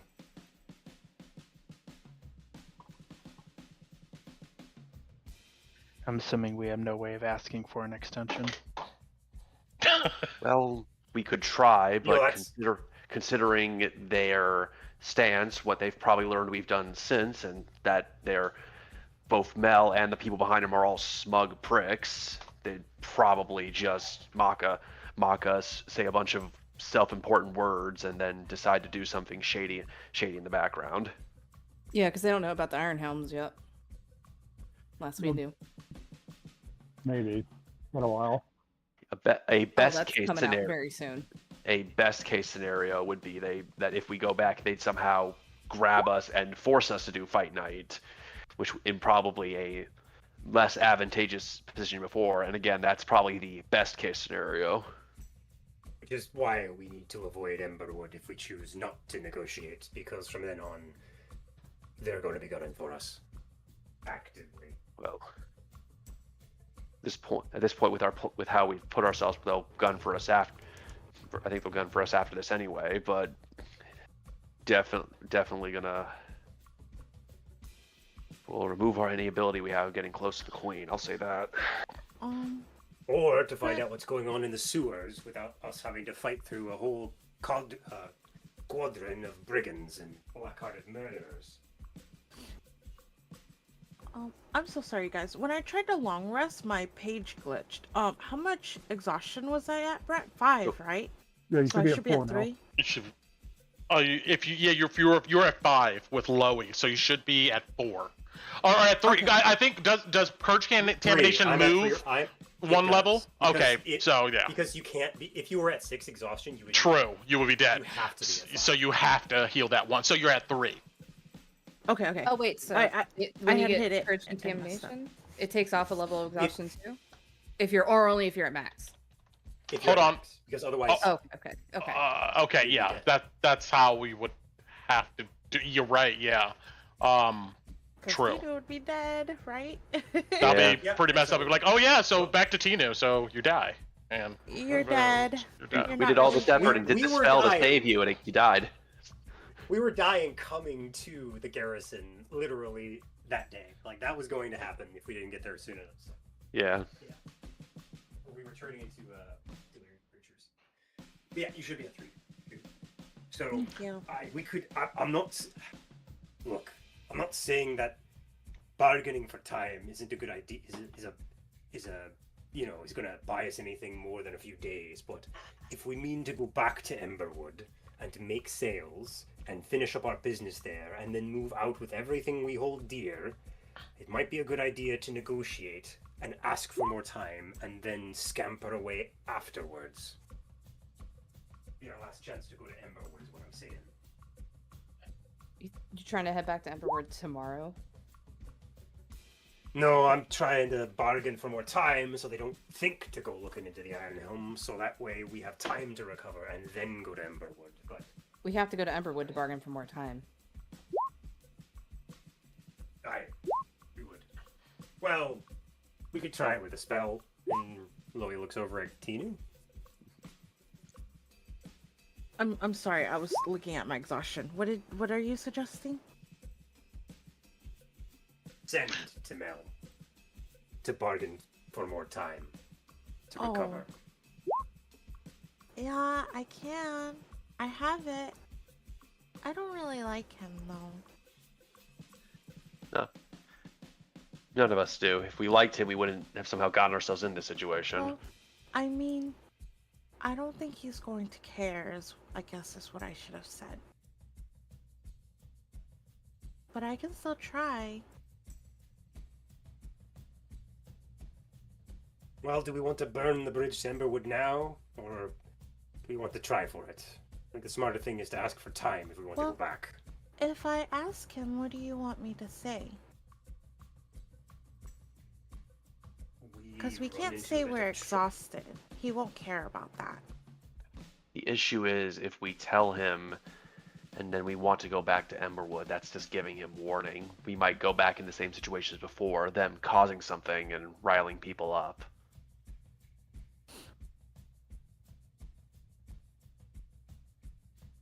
What's Let's tell something him when that's we come back. important to him? Money. We could bribe him. It'd probably work if we're willing to pay him a portion of the delirium we have. Does the fight night thing happen with like everybody, or is it just him? Like, is he the one that's in charge? No, from what I understand, he's demanding we go to Buckle Down Row, where I imagine they're going to have some kind of arena they're going to throw us in with either some member of their gang, some people they've captured that they're going to force us to kill, or maybe some terrible third thing. But we'd probably have to fight for our lives for their entertainment. Well, maybe we can tell him we found some delirium, and money is important to him, like it is to us, and that's more important. She winces Save when she leverage says is more that. important to them. And I'm going to be honest, these guys are literally a group of cutthroats, brigands, and terrible other things that shouldn't be mentioned in polite company. So even if we told them, they would probably try to extort it from us and then force us to do it while taking that for themselves. We do not have anything to really stop them, which sucks. I could just tell him, "Hi, it's Tinu. We're not coming tomorrow, but we'll be there 2 days later," and that's it. I could just say that. You could. You could do that when you're doing it. You could also say we're not gonna be able to make it, but we're still wanting to uphold our end of the deal, and we plan to be in Emberwood. And when we do, we'll come talk to him and get it rehashed out. That way, we don't put another date on us and fail to make that, because that just looks worse. Oh, that's true. Well, what if we go back like what Uncle Louis said first, without them knowing, and then after we leave, I can message him. Do you think they'll? Oh, they're gonna do that. No, they're gonna we never could, head back. But we cannot have get to them. not come as a group. We're gonna need disguises, and people are gonna not have to be obvious about what we're doing there. And then you're gonna have to get the fuck out quick. We have clown outfits. True. That is true. I believe the thing was to not draw attention to us. But what about the thing with the Nar? I guess I'm just not gonna do that then. That's why we're talking. That's why we're talking, to figure out what we need to do. Yes, as a DM reminder, the next level is achieving one of you guys' personal goals. So I would reflect on everything you know and think about how you need to achieve whatever personal goal. Yeah. Yeah, because that's why Alice we need to figure out what we need to do. Then it sounds like we need to go to Emberwood, which means we should try to buy time with Mel, so we don't have a bounty on our heads. Look, here's the question we've been dancing around but haven't been answering. So let's just get it forward and then put it to bed. Can we afford? Not do we want to? Can we afford to not be able to go into Emberwood? To cut out all the resources, the people there, people we know that might meet us there, whether it's Anar, my brother, the Iron Helms. Can we afford that? Well, on the business side of things, I think if we all were strong and we came to the Iron Helms and we offered to do trade through them for maybe our delirium and anything precious we had, we might be able, with a bit of a hit to profits, be able to crew up some coin. He'd have it in his chest. Yeah, but the thing is, we don't have Emberwood. What's the coin going to be used for? A crew is one thing. Going through the Iron Helms instead of the people in Emberwood is one thing, but that doesn't answer the question. Can we afford to cut off Emberwood and all its resources and everything we can do there? No. Well, we couldn't see River again. That'd be tough. I'm confused. We all wanted to talk to they her. have that much power that they would just kick us out of Emberwood? Tinu, I went into the middle of the street while the houses were on fire, fired a green flare in the middle of the town, and you know what came to help us? Fuck and all. But it's supposed to be neutral ground. That's why. And yet they disguised as us and burnt half the places to the ground. They don't not care. Neutral. And the Green Lanterns have fully admitted to us they are hiss and fuck all in that town. They are not willing to help us, which means we're on our own when we go to Emberwood. Unless you want to talk to somebody else that might be able to. If Meteor Torren fires it. Meteor Torren calls for help. That'll change now. They're willing to fight with you. We can't guarantee on them getting there. The problem is we can't guarantee on them getting fast enough, and the problem is not that they're not the Queensmen themselves, but the fact they have whatever doppelganger abilities or disguises that they're using. That's why it's not neutral ground, and they're going to use that again. We can maybe delay the Queensmen. We can delay Mel and his legion of lackeys. But if he gets the entire town against us like last time, they're gonna find a nice tree for us, to say it politely. Well, I don't think we can cut off Emberwood. No, we can't. If I'm being honest, I don't think we can. So here's the second. So here's the second question, and we have to be brutally honest here. If by tomorrow are we able to be in a decent enough position to move and make it to Buckle Down Row? No. I could do it. If I really tried, I think I could. Be Okay. tired as piss. I can. Lowie says he can. Alice says she can. Ron, Tinu, Kolabati? Ron could. Like I said, I'll be mostly recovered by then. Tinu? I don't know. I'll be at 2 Okay. exhaustion mechanically. I think I should be okay. But that's like 10 feet movement. I'm like moving at 20 feet only, and -4 No, it's rolls. it's 5 feet per level, but it is -4 to rolls. That's Yeah. right. So you would Yeah, be so at I'd still- 20. It would be. I'd be at 20 feet. Yeah, instead of 30. I would say that if you're more than 10 feet, your movement is reduced. You probably together are going to have to move at a slow pace. Yeah. Makes sense. All right. And speaking about getting somewhere, if we do plan to go to Emberwood, we could see about going with the shift change with the Hooded Lanterns while we're here. If we're going to there from here, Yeah. We'd be safer. safe recommend that. maybe. And Wait, then so maybe we're we'd be able to going- stay at the. No, I'm saying if we do. I'm saying if Yep. we go to Emberwood. Just- If we leave from here to go to Emberwood at any time, we could ask to go with the shift change. That is true. But if we go to Emberwood, we can maybe go get the horse from Camp Dawn for me. So that way, when we go to Buckle Down Road, we won't be moving as slow. If we go to Buckle Down Row while we're exhausted, we're just asking to get killed. Honestly, I'm not gonna be able to hit. Yeah. I'm gonna get hit. Like if most of us have at least even one level, we're fucked. Let me interject here to go ahead and say that so okay, let me say this. Did I just lose my point? It was important. You were saying going down to Buckle Down Row, but before We're that, talking about going to Emberwood and then going to Camp Dawn and then going to Buckle Down To get the Road. horses. Horses. continue on. Exhaustion, I'll remember and negative interject. You movement. remember it, like, Yeah, yeah, Okay. just continue on. I'll remember it in a minute. Yeah. well, if Abby's not feeling up for it, then I guess we're gonna have to talk to Mel. We're gonna have to work it out, and we're gonna have to negotiate for a position in Emberwood. Unless we're Okay. prepared to fight the town with the Hooded Lanterns. Well, they're not gonna fight the whole town, but the thing is, we're worrying about what everybody else wants us to do. What do we need to accomplish? Because that's all we. The reason that we're in this predicament, at least how I feel, is we have let them put their boot to our neck so much, and all of these factions have wanted us to do this and this and this for them and them and them, and some of it has helped what we've wanted.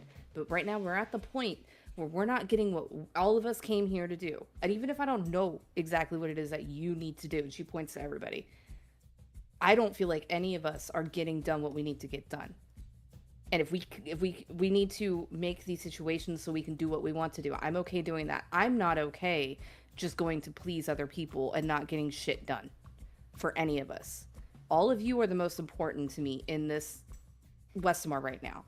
And if we're not getting our objectives done, what the fuck are we doing here? Ron nods at that. So we know what Ron wants to do. We know what I want to do. We know what Lowie wants to do. Tino, you have something with your brother. Torren, you have something with your brother.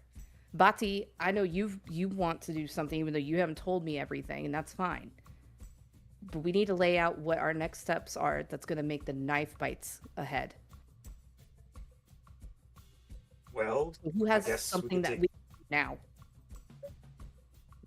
Go ahead. What about Lowie. the mage man and River? I know that kind of helps with Bati's thing, I think, getting in close with the academy. But we need his formulas. If we don't have the means of dealing with the haze, and we have to go somewhere that's full of it, we'll likely have the same thing that happened with us in Queen's Park Garden all over again. Okay, so that's something on the docket, but who's got a time? Right, so we need that soon. When are the brothers? Is there a time limit on them? If I can't meet So- Torren in the town, I can somehow find a way to meet him here. He's there at the moment, but that's Oh, I let me knew that interject. too. I remember what I was going to say. You would have sussed this out being here long enough. The regiment change from back to Emberwood to here is like let's see here. It's another 10-day. Okay. Oh shit. So yeah, They don't change every day. Okay. they don't go back to Emberwood every day. You know, you get a sense that every month or so from another resource depot further away from Drakkenheim, fresh recruits come in, and you get a sense that then some of the people in the garrison leave back to that depot just to get out of the city for a bit. And you also know that but that happens like once a month, and then every other 10-day though, they shift some soldiers back to Emberwood and back to the garrison.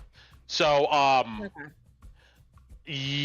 believe you guys traveled up here 2 days ago. So actually there's another 8 days before Torren will cycle back to the garrison. Okay. Well, there you go. That answers that. Mm-hmm. We have eight days for Torren. What about Anar? I would really like to get him out of there before he puts a crystal in his chest. No offense, Ron. Ron just smiles, doesn't say anything. When do we See have to go back rows of for you, jagged Ron? teeth. I don't know what he's doing. So the thing is, I was supposed to go back and spend a day with them, and then the next he would go with us. So I would have to go where? to the movie thing. The theater. Try to go to the Yes, theater. you guys wanted to go to Rose Theater, and you spoke with Anar about possibly traveling with him in that in that direction. But his prerequisite is he wanted you to get to know the Falling Fire for a day, before he would do such a thing. And he didn't con you. You donated to the cause of the Falling Fire. No, That's to be what, fair, no, he didn't con you. His quote-unquote wife demanded you. How dare you ask of us without giving to the cause? That's the whole reason he decided to give you a break, and Yeah, no, it was she was pulling a Because you're con. my brother. Yeah, she was pulling a con, but then you just went with it and kind of threw her off before she could ask even more. So. Yeah, fuck you, bitch. Alright. So we've got inner city stuff. We've got Emberwood. So it sounds like we need to make sure we can come in and out of Emberwood. Maybe I can. I don't know. He's my brother, right? He's supposed to care about me. Maybe if should. I tell him I need help, he'll come out here. You can't depend on that. But no, we need Emberwood for several reasons. Yes.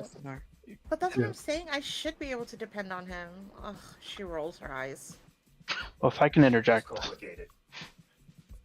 So, first and foremost, as a newly dubbed champion, I might be able to expedite that timeline on your behalf, where you don't have to wait the day. Second. Oh, that's true. That's You can point to true. you can tell Anar, look, I'm besties with this guy, and she points to Ron. Yeah. Yeah. Yeah. That is Oh, true. second, Ron? What were you saying? Yeah, second and third. Second, they were, correct me if I'm wrong, Brent, or anybody who has the notes. They were supposed to be meeting in Buckledown Road yesterday in regards to the witch hunt. correct. Yes. So there's a good chance that that might be occurring today/tonight, which for me gives me a reason to go back to Emberwood today. If I'll raise their hand. We'll raise their hand there. go ahead. Wait, Based, Ron, based you on still what give a those witch hunters know about us, more than likely they'll do their witch hunt when we're at fight night. I was thinking the Wait, same thing. well, I wonder if they even give a damn. We don't even Ron, know where we you are give- right now. Go ahead. You give a toss about old Zoya with that crystal in your chest and your new oaths. Ron looks at Lowie. I would like to discuss that logic with everybody after the plans have been formulated. And he kind of gives a glance over towards Alice, saying, I know in my current capacity, I'm not the most trusted individual here right now. And all I can say, whether it makes it better or not, is I assure you everything I have told you is true. And in the event of a life or death situation, my life belongs to the knife fights first. I'm going to insight check that. Torren hates himself for this, but he will also insight that. Go ahead. Tina believes him. Alice believes that Before he's you, not you inciting can it. go ahead and roll. Yeah, go for it and roll. Okay. My bad, sorry. I No, know, you- Brent. I know where you're going. Okay. I won't say anything. I know Okay. where you're going. Gotcha. Okay. I'll let you then judge how you want to address. I rolled a 6. I'm way too tired. Lawie's like, I don't know if you want to message Torren like your Yeah, I'll insight send specific. him. Okay. All right. I will send you a DM, Kevo. Which I'll do after this, just so I can finish the last thought. And then, thirdly, as you all know, is I do need to delve deeper into the crater, and Lucretia Matthias has willingly offered to grant everybody here a temporary reprieve from the haze to be able to go with me. what does that mean? Truthfully, I'm unsure. Could she command the haze? Again, I'm unsure. I don't know what it entails. All I know is that she does have abilities that can block contamination. She has abilities that can cure contamination. She has abilities, and he taps on the crystal in his chest to put your soul into a delirium crystal, which Does she possess the means to spread contamination, Ron? I do not know. Have you? I mean, has anyone in this party seen followers of the Fallen Fire spreading haze?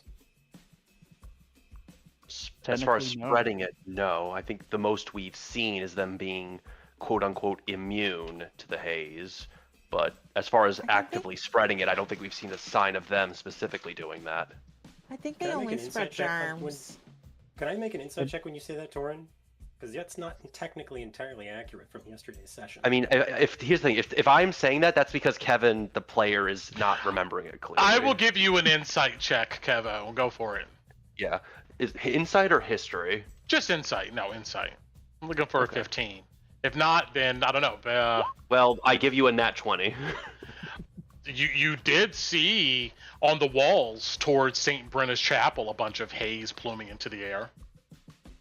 Okay, so I will adjust and mention that then instead of kind of mixing it with what I said. I know it's a lot. It's okay. When you say that, Yeah. It doesn't say anything. All right, so it sounds like we need to do what we can to keep Emberwood and the thieves at bay. But then, while doing that, what are we doing next? What are we gonna do for us next?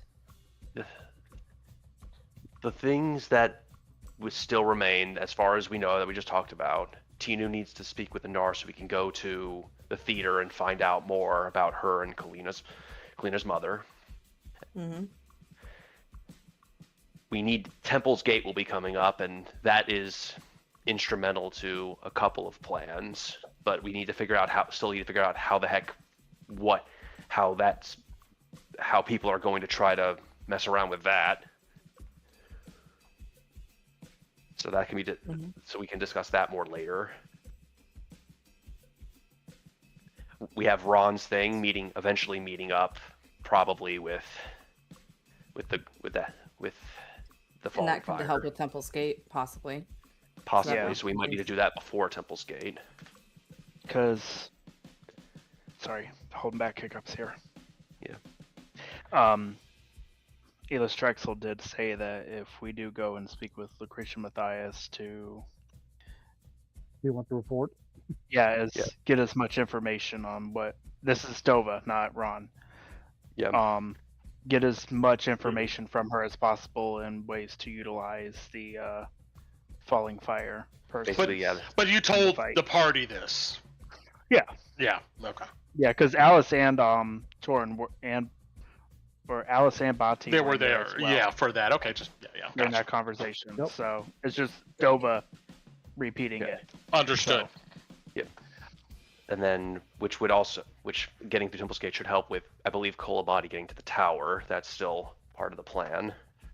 I can't remember if there's anything else that you have, Kolabati.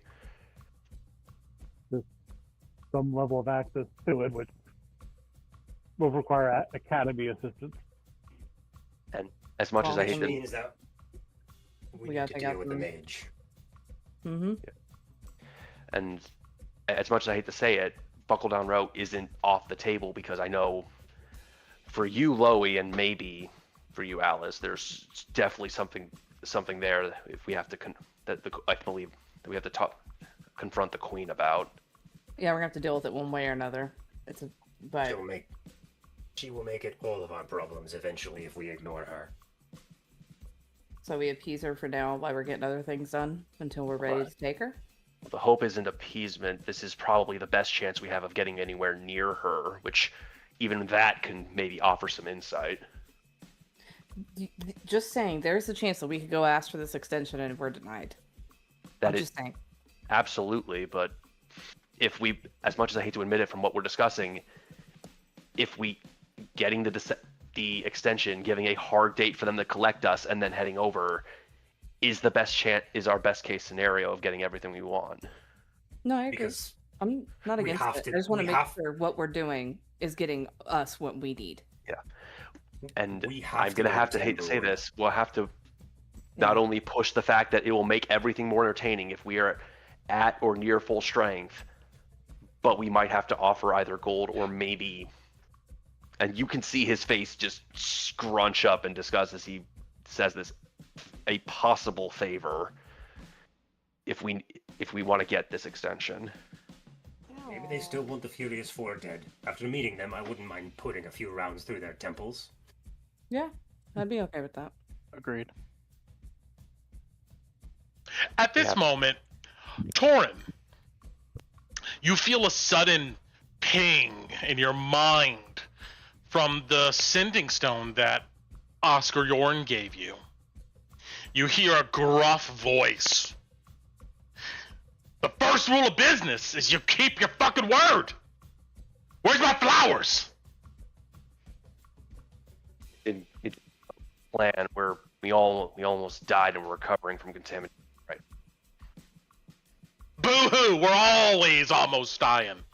When you gonna be here?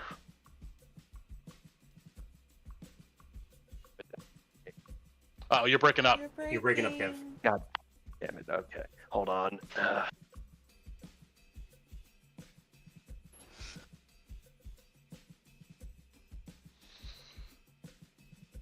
And Brent, I did send him the Okay. information. Probably more detailed than he needs, but Am I good? Am I good? Yes. Well, considering that half of us almost died and we're bedridden, I can't give a definite date. I want my fucking sending stone back at least. Can you drop it off? We can get around to that, yeah. Get around to it. What kind of bullshit is this? You I'm show up sorry, at did my you doorstep, present to yourselves as somebody who can get shit done, and this is what I get? I'm sorry, it didn't seem like you were getting much shit done to start with, and did I mention that again, we almost frickin' died for your stupid flowers. You gotta bring me back my stone at least. Fine. Fine! When are you gonna bring your nasty asses up here? Oh, you'll know. And I'm gonna hang up on him. Okay. You get a ping. We'll say, chuck it back. Chuck it. Alice will be like, put it in the bag of holding. Yep. You just keep getting a ping in your mind until you drop it into the. Wait, are these are these attuned? They are not. Okay, never mind then. All right. So you just drop. Yeah. Yeah. So yeah, we're also gonna have to kill Oscar Yorn. I mean, we already planned on that, so. Well, now he's being a bitch about it, so we're gonna probably move that up the timetable. yes, I'm salty about it. I'm not, no problem. Let me rephrase that. I'm salty about him being a piece of crap. Okay. Yeah, well, from where we're standing right now, do we want to wait until we're healed to deal with Oscar and a message to Mel, or do we want to go to Emberwood and deal with Mel directly, and at the same time talk to Anar? I vote Emberwood, so I can check on old Zoya. We can talk to Mel, talk to Anar, and go get your uncle. Yeah, that's what I'm saying. We gotta get Yeah. So we got 4 things in Emberwood we could do today that are time sensitive. I agree going to Emberwood first. I don't think we have with how slow people are. I don't think we have the time to go all the way up to Oscar Yorn and then all the way down to Emberwood without it being too late. Nope. How many people are like super slowed? So I didn't think in 2024 that affect your speed. It does. Yep, every Oh, level. it does. So every 2 levels it affects speed, and we had 2 Every people. level is minus 5 feet. Yep. Who's that minus 4? I think it's Tino and Lowie right now. I think They're that's at -3. They're at -3. Yeah. Okay. Oh, they've already no gotten one's to be taken off? Yep, that's Alright. what it already taken off. Okay, so no one's at So I should -4. So I should be down 2 then as well, right? You should be at -3 also, I believe. Let me. You know what? Hold on. Look at this. Let's make sure we're. Let's make sure That's we're all fine. clear on this before we. I'm at 2 levels at the moment. Well, I can transform into a horse and probably carry up to 2 people. Okay. I can summon up my own horse. Even with Lowie's reduced speed, his base speed is still 35, so he can still march. So I'm at 15 if I'm still at 3 levels. Yeah. That's the problem. That's why I'm saying if you guys had 2 more than me, so I should be, or you guys had more. You had 1. Lowie and Tina We had one more than you. I did. You should be at 2, I think, Alice. Well, no. no. Long rest. Well, hold on. Yeah, you only had one Right. long rest. It's the first, but just give me 1 second. Let me just look at something really quick, and Yeah. Let's let's give sort Bren a this moment so out. we can make sure we understand this before we make plans. This is an important mechanic. Oh, did we press it an extra time? Yeah, that's why I'm down 2 as well, Tino. I was at 3 when I rolled. But... Yeah, you should be at 3. You've only cured 1. Let's see. Purge contamination. We've jumped back and forth a lot, Tina. That's why you probably got told twice. Okay. We've only had 1 long rest. So, this is I understand the confusion here, and it's my part. Lowie, so you had there's 6 levels of exhaustion, right? I had 6, but I can't be at 6 levels of exhaustion. Exactly. So what I'm saying is that you were at 5, not 6. Okay, started at 5. We're gonna say at 5. We're starting at 5. It does not heal 1 level of exhaustion in the spell description here. So we're starting at 5. Yeah, so you should be at 4. So my timetable is still here that if you want to cure all levels of exhaustion, it would be by the 5th of this month, Hearthstone. Okay. So yes. So Tinu and Lowie are currently at 4. Correct. I'm at 3. Alice is at 3. Correct. Kolabati is at 2. 2. I'm at 1. 1 with my rest. Okay. You only got 2 levels? Nice. Yep. He didn't To be go in fair, there. I was not there for the big Yeah, no. the big totally. ass reaming you guys all got with the so. Lucky. Yes, I was. All right, But, so that's the okay. thing. Like, we're not really in a space to go anywhere today. No, That's the now I'm problem. less confident in it. Yeah, that's what I'm saying. Like, so we need to try that sending with Mel at night when maybe he's in the city, and see how that shakes out, and that'll decide if we just stay here or go to Emberwood. Like Tomorrow morning, yeah. we kind of got to see what happens before we can make a final plan. At least that's what I feel like. I'm not the end all be all. That's just what I'm getting Okay, from so you want to first touch base with the Queensmen and try to buy more time, and then after that, you want to decide whether you're going to go back to Emberwood, or are you going to go to Reed Manor where Oscar Yorn is at? Is that what I'm hearing? Because if we're not going to go to Emberwood, we're just going to rest here. Hmm? And this I is didn't hear after you. you guys have rested X amount of days. Yeah. Hold on, I didn't hear what you said, Kolabati. I don't think Reedman is currently on the table. Yeah. We'll get to him. Okay, so right now you just want to see if you can buy more time with the Queensmen, Yep. regardless of yes or no. After X amount of days, you're going to head back to Emberwood. Yep. So I think the Okay. plan is we're going to try to buy time with the caveat we are fucked up. We will come back when we are recovered, and then you can even escort us perfect to fight night personally, but we need more time, and I think is the way we're going about this. Gotcha. Okay. And then hopefully once that's done, we go back to Emberwood and do some of the stuff we need to do in town. Gotcha. So, as a party, though, what personal quest are we focusing on? Are we trying to go after Tinus? Or to me, it sounds like what's achievable before Temple's Gate is either Tinus or Ron's. So the way I think about it, I think, and this might be me jumping ahead, so let me finish and then tell me if I'm stupid or not. Theoretically, the Queen going to Buckle Down Row might technically go with part of Lowie's if it happens, but I think what we're aiming for is probably Tinus first with Anar. So tell me if I'm understanding that right. Tinu's the priority.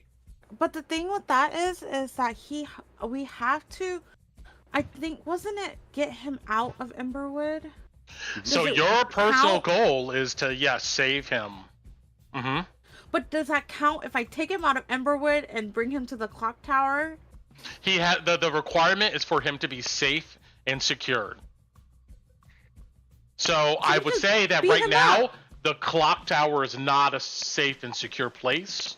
Okay. I mean, he has no protection against contamination. There's food questions, whether even the Green Cloaks would want to indefinitely watch him for whatever reason. So it's going to be up to you to decide how would you safely and securely remove him. Could it be something as easy as getting him out of there and then convincing him to go home? Could it be, I don't know, restraining him in the jail cell of your guys' hideout?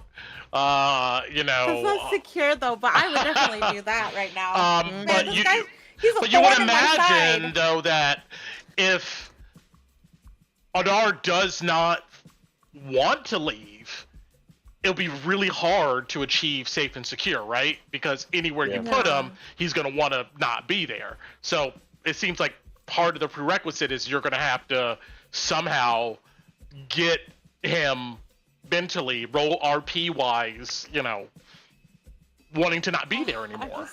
I'm going to pretend his wife stabbed me and lay on the ground and pretend I'm dying. Look what she did! I don't know. So that's the only reason why Ku is saying I don't know about Tinus, because this is a whole mental thing with Anar. So it's not like a guarantee. Try it if we get back to Emberwood, and then if not, then we can go after Ron, since we have to. It would be interesting to go see the Falling Fire before Temple's Gate. Yeah. I'm not the end all be all. I'm just throwing out what we can achieve as a group.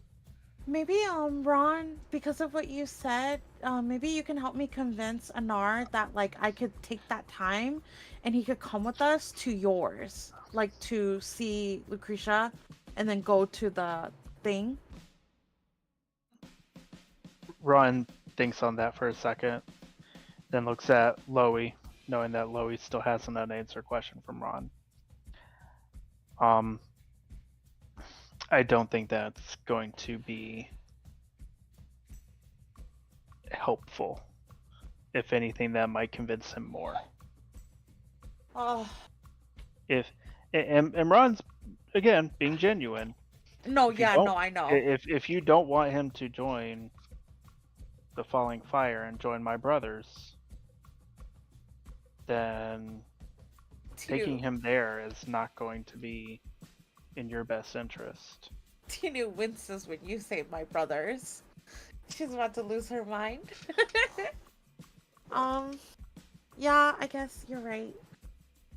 So I don't know. I can do my best to convince him to bypass that one day, where you have to sit with them. So I know where your loyalties lie. But the rest of it's on you. I mean, taking him to the theater might do that, depending on what information you find. So that's a good point. Maybe we can. And just as a helpful reminder to Tinu, because I know a lot of information has been passed, it's hard to retain all this, but I would just point out that your interactions with Arnar has so far been, you need to leave. You shouldn't even be here. And Arnar has expressed to you. That's not true. Yes. I didn't say that. No, I didn't say that. What did you say exactly? I said to him that I needed his help to find Mom. I never said he should leave. I told him he could stay if he wanted to. I said he could do what he wanted to, but the main goal, or my main goal for being here, was to find Mom. And that he's my brother, and he needs to help me find my mom, because he's my brother. That's what I said. I never told him to leave the Fallen Fire. Okay. I'll think on that perspective. I have to go back and look. Maybe it came off to tell him to leave, but I've never said to leave. I just don't like the Falling Fire personally, and I don't think Tinu likes him either. Tinu definitely doesn't like his wife, but I've never told him like, oh, you should leave. Mm-hmm. I don't think I have, because I don't think that he should leave. Like, if this is what makes him happy, he can stay here, but he needs to help me find Mom. Oh, it's never okay. I've never got that impression from you that you would welcome him staying and becoming a part of the Falling Fire as long as he helps your mother. No, I wouldn't welcome him staying. I will definitely try to convince him not to stay. But like, when we first met him and we were arguing, like I went to the church and you came here, and remember I told him, I was like, maybe this is your thing that you need to do, and that was our thing that we needed to do. Like, if this is your thing that you need to do, go ahead, you can do it, but at least be understanding about it, that we had to do our thing too. Like, that was my argument to him, and he just didn't listen to me because he doesn't care about me. Okay. Like, if you go back and listen, that was the point I was trying to make. I'll also be honest here. I think a lot of the putting that down or shouldn't be here might have been from Torren, because Torren has very much been like, you are kind of being a brat. So Gotcha. That actually might have been me. Okay. I want to be fair to Ku, if that. Yeah. Because I mean, regardless, what I'm getting to is that the impression that was given towards Arnar wasn't like a welcoming of like, come help us, be with us, everything's okay. Yeah. And so he doesn't have that mindset at the moment, you would imagine. There was anger because he was supposed. So I was told that he came here to look for Mom. Mm-hmm. And then I get here and your ass is laying here in this field trying to be one of these people, when the point is that we're here to find Mom. So there was anger for that. So maybe he mistook that anger. Well, I would say that his impression would be is that he's indicated to you that Lucretia Matthias can do this job to help find Mother. And I think maybe that was the contention, is that maybe you don't think that that's true. Well, because I have pieces that, like, I have clues. Yeah. So why would I give it to why would I depend on somebody else when I have almost the answers right here? Yeah. So, I mean, but overall, all I'm pointing out is that I think the vibe is, regardless of the specific what we were talking about, is that you would know he feels antagonistic about the idea of helping you and your friends. You get a sense he doesn't seem like you understand what the falling fire is. Okay. So I just want to me. Yeah, no, I get it. I want to point that out. I mean, if your sole idea is that it doesn't matter to me if Ku's position is, it doesn't matter to me what you think about the falling fire, long as you're helping Mother, and his position is like, I care about the falling fire and what it represents, and you're just like, it doesn't matter to me. Then he's like, it doesn't matter to me, because if that's what he needs to do, then that's what he needs to do. I don't want him to do that, but Tinu is not the type of person that would be like, don't do that, because the same thing happened to us. Like, we went to the church, right? And I didn't want to go to the church, but I went anyways, because like that's what I guess is what was needed to be done. Okay. So with like everything that you know of the falling fire, would Tinu still be like, everything's good, everything's okay? No. Okay. So, but to front facing him, I would never tell him I don't want you there, because gotcha. In his head he feels like he needs to be there, and Tinu would be supportive of him in that sense. Gotcha. But if Tinu needs to knock him the fuck out and get him out of there, I will. Okay. All right. Well, I'm glad we talked about this for a second, so we understand, like, just historically where we're at with Anar. Yeah. But anyway, continuing. So sorry, guys. No, you're fine. We needed to. I think that was a good refresher here on that situation. So, but yeah, like, what are we doing now? So, Tinu, or Ku, I'm going to say this as Shane the player. Can you attempt to contact Mel? Because we're not leaving today, right, guys? We're going to rest one day and then leave, or are we going at our crazy exhaustion? I think it depends on what response we get back from Mel. Depends on what we're really going to do. Because this is going to be a problem. We need to be fully rested when we go to Emberwood, I feel, personally. Could you contact Mel and ask him for more time now and tonight to see if you can catch him in a good mood, so we don't have to fight 12 bugbear gladiators, plus Mel, plus a town full of mercenaries that want to kill us? So Tina would tell you, I can try, but remember they said that sending doesn't work in Drakkenheim, and we're in Drakkenheim? I can still try, though. I know, but it's really hard for us to leave to get you to a safe spot to cast it, so the best we can do is Tinu, try. roll me an insight, DC 15. Okay. Roll high, hon. I believe in you. Yeah, the minus 8's the problem. Yeah, I can't. I was gonna say, can I cast guidance on myself before I do no. it? You haven't told me the result. I haven't told you. No. But you get a sense the statement you made about sending inside of Drakkenheim is not completely accurate. Maybe just misremembering. Okay. So, but you're not sure exactly the inaccuracy of that. We have to try. Okay, I can try. Wait, you have to tell me, Alice, exactly what you want me to say, because you know how I am. Lowie can tell you. Okay, Lowie Why can me? tell Or me too. what do we want? What do we want to say? Somebody who's we good wanna at just say? talking. I don't we need to negotiate our position from a point of strength, so it's a good idea to tell Mel that. Sorry, LOL. See you next time. Yeah, that's what Tina was saying. Bye, Right, let me XD. rephrase it like this. We don't want to be brats, okay? Because that's picking a fight, and we do that to him, and he's going to take us up on it, and we don't want to fight him. Louis, you don't have to explain. Just tell me the words. Alright. Fuck, I'm not good at being fucking personable. Oh my god. What are we trying to say? We're trying to basically ask Mel for more time, and that we got fucked with delirium. And I think he'll either appreciate it and offer us the time if we offer him something in exchange, like maybe some of the delirium we found for said time. And then he won't fuck with us. I don't think we need to tell him we got fucked with delirium. I think we just need to make it very plain that we are in a position where we cannot make it back, because we're not lying. We can't make it back.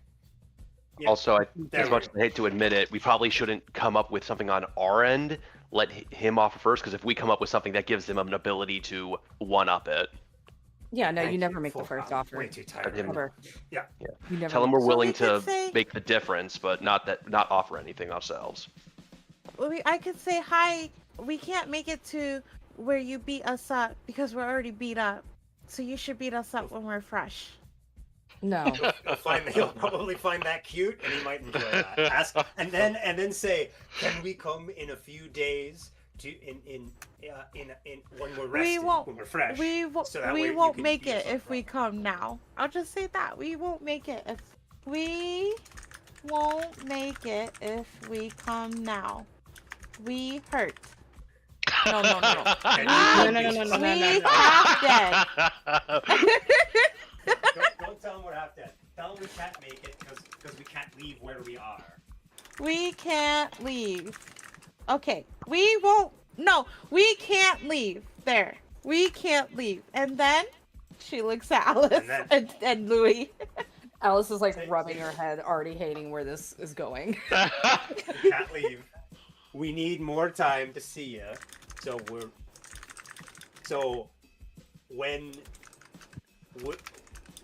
can we come see you so you can beat us up later? We come see you and you beat us up later. Okay. 1, 2, 3, 4, 5, 6, Art sign. 7, She'll probably 8, get a 9, kick out of 10, that. 11, 12, 13, 14, 15, 16, 17, 18, 19, 20. You have 5 more words, Louie. Pretty Love please. Tinu. Pretty please, love Tinu. Hi, it's Tinu. Okay, I can do hi, it's Tinu. Okay, I'm ready. All Do we want right. to do this right now? I hate this. It's in keeping with her, you know. It's her style. Okay. Maybe he'll get. Okay, It is okay. her style, but Send emoji, Oh. fingers pointing, please. Yeah. Okay, I'm More casting sending. Tinu sits up in her bed and she closes her eyes. She goes, Okay. She casts sending, and roll she me. says, Oh, "Oh, okay. yeah. Roll me percentile. Oh, shiz. Okay. Percentile. 81. Okay. All right. What are you saying? I'm sending this. What's his name again? Mel? You tell me. Yeah. Yeah, Mel. Black. What Black disrespect? Black. Don't even Black. remember his name. I don't like him. That's why. Who doesn't like him? Okay. Hi, it's Tinu. We can't leave. We need more time to see ya. See you, and you beat us up later. Pretty please. I said so I had to cut it, you guys. I'm sorry. Oh my god. Okay. Well, roll me an intelligence save. Oh shit. Okay. Intelligence save. Oh shit. 5? Okay.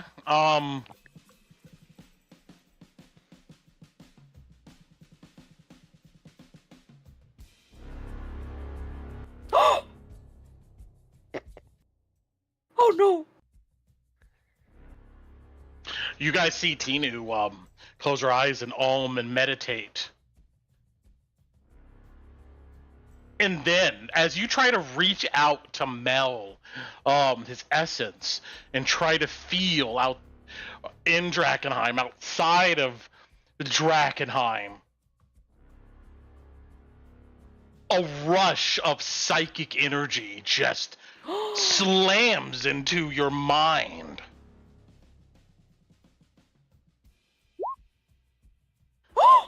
You take 19 points of psychic damage as you see stars and begin to convulse. Your body goes rigid. You become incapacitated. Nope. Oh, And- we're definitely not leaving today. I was immediately checking on her.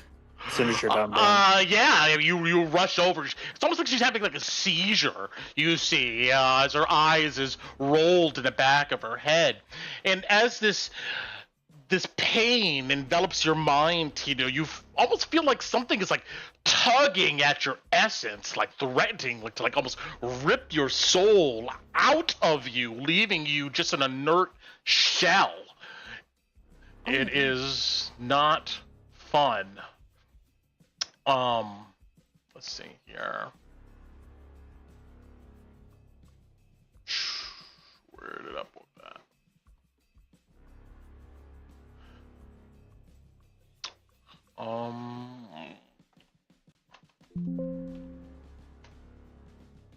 Wait, but this has never happened before. This is the first time. This is the first time this has happened. Yes. Control. Oh, Tino, poor Tino's gonna be traumatized. Where's my thing? Okay. Here we go. Roll me a D100. Oh my god, Tino, please roll good. Don't lose another body part. 34.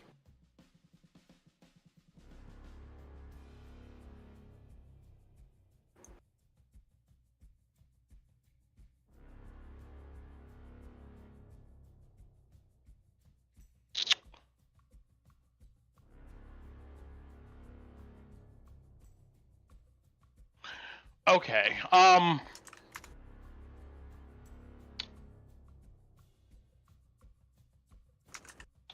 You feel, Tinu, you think of Mel, his grin, his shit-eating smile, his 5 o'clock shadow, the smell of him, it just echoes in your mind. It disgusts you, it frightens you. Thinking of this creature, just this person, this smell. It's revolting. Is this how I feel? This is or how is you this feel. What's... Oh, okay. Tinu, how Tinu feels.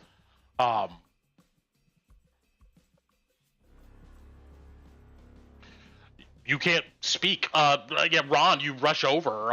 You just see her convulsing and kind of shaking. I do a medicine check to see if there's any way to stabilize her. Sure, go for it.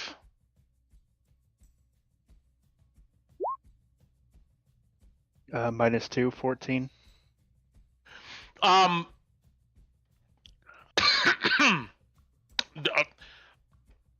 She eventually, you don't seem to be able to do anything at this moment, but eventually she stops convulsing. But she just seems to be just laying there, drooling, eyes wide open. She babbles Mel, Blackjack Mel, over and over again.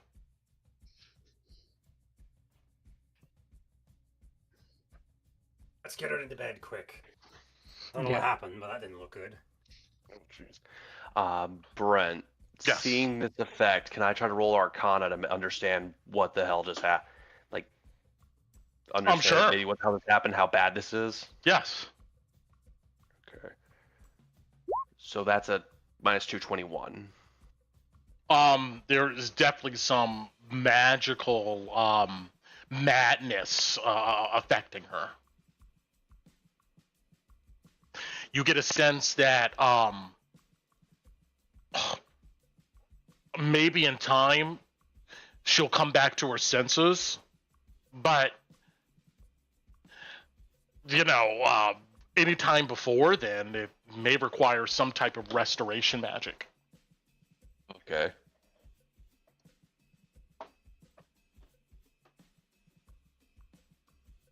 She just keeps babbling Mel. Blackjack Mel! He's disgusting! Mel! Because that's how Tinu sounds, yes.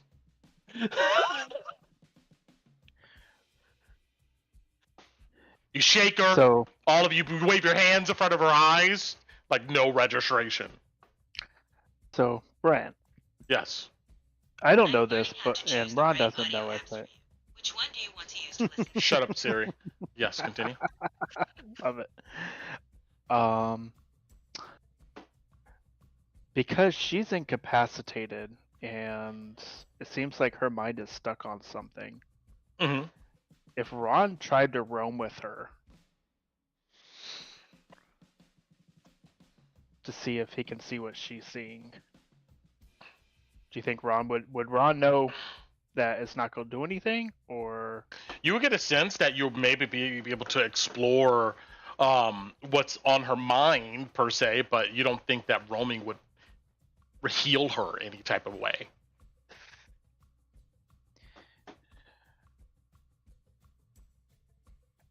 and based off this, it's going to take a greater restoration magic than just like a cure wound? Yeah, you get a sense. Either that or maybe you can wait it out. Okay. Well, all of you look at each other as that did not seem to be successful.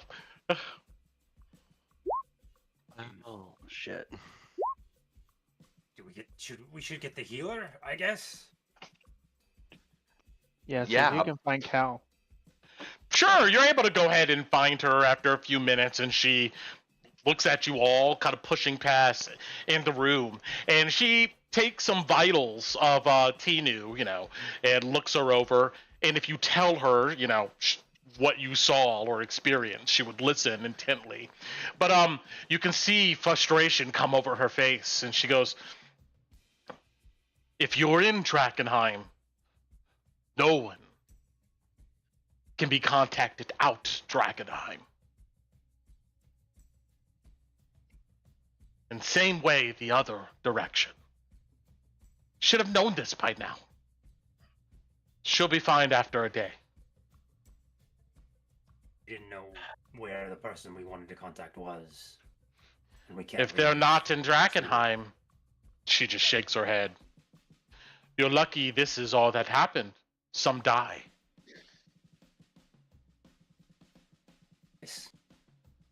I didn't know that. That's why I was saying wait till tonight. Ron, do you have any means of contacting who we need to contact? Unless I can see ya. That's about it. I can only see us, so unfortunately, no, I do not. Cal agrees. She when she shoos all of you out of the cell, and then she shuts the door and tells you guys to let her rest. Yeah. I'd grab the bag of holding from Tino and then leave, yeah.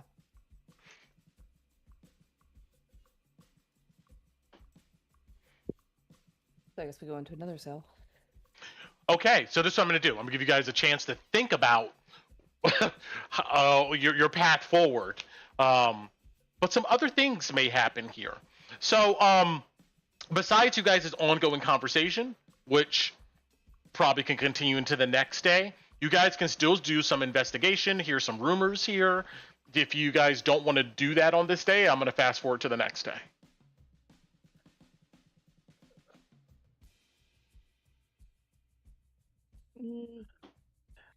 Alice would want to go around asking about this Rolf Wagner. See if there's any rumors or anything about him. Roll me an investigation. It's gonna be negative. I love this for me. I'm already at a -6. This is beautiful. Can I assist with you? Because Lowie's very interested in finding this man since we're Sure. trapped here now. Roll with advantage as both of you decide to get on this case here. Okay. Oh, shit. Doesn't matter.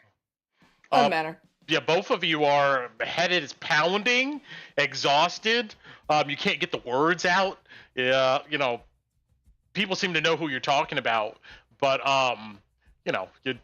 you just ask the wrong questions. All people tell you is that Rolf Wagner is just another recruit here. It has been here over the past year, and generally they're all right. but nobody goes into any details. They look at you, and most people tell you you should probably go rest. That's what they say to you. Okay. Ron's gonna look at Torren. Mm-hmm. That guy that hood lantern that's been following Tinu. Could you see if you can locate him? I have a request. Yeah, sure. I would say after a good hour of looking around Torren, you're able to find Corin. He's in a mess hall. If you tell him anything about going down to see Tinu, he immediately gets up. Yeah. Yeah, he goes down to the stockade with you. He asks you, what's going on? Everything all right? Well, things honestly aren't great, but I have a friend who wants to talk to you about something. Okay. If that's all right. Yeah, he comes down with you. You guys link all back up at the cells here. I'm going to say it's pretty late at night. It's maybe 10, 11 p.m. here on the 1st. And, he looks expectingly. He's like, Yeah, everything all right? Yeah. And I'll go to where the room where I imagine Ron is, and I'll knock on the wall next to the door just to let him know. Yeah. Remmel. He breathes, in heavily. You can see a lot of nervousness as he's like glancing at the crystal in your chest. Well,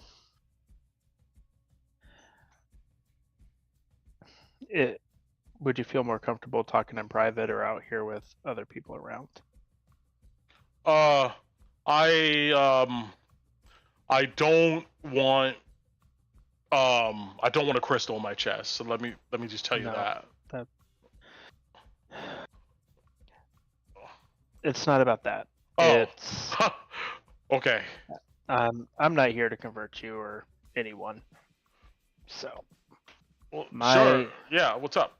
My request is I've gotten plenty of funny looks while I've been around here, and I saw what you did for Tinu. And I was wondering if you were, and I'll pay you for it, if you could make a prosthetic cover-up for me so I can make less of the people around here nervous as I walk around as well as other places. He seems kind of thrown by that. He looks at the crystal on your chest. Sure, I think I can do something like that. And then secondly, your girl in the other room has passed out from trying to send a spell across the boundaries of Drakkenheim. And I've read a lot of books where kissing the damsel seems to wake her up. Is that something you'd be willing to try? You see his eyes go wide, and then he thinks about it. He goes, I would never do such a thing. No. Angels are not to be touched. You see, he nods and smiles. Fair enough. Well, if that being the worst of the requests, then how much would I owe you for the prosthetic? If that's okay. He thinks. He goes, I know.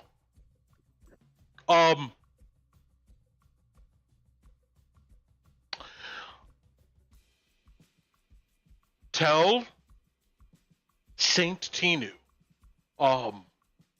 that my grandmother, she passed away a long time ago, and she never speaks to me, even though I prayed a lot. But I'm sure Tinu could tell me a lot about her. Yeah, I just want to see if she's doing all right on the other side. Okay, I can. Just tell her to pray for my grandmother. Her name was Virginia.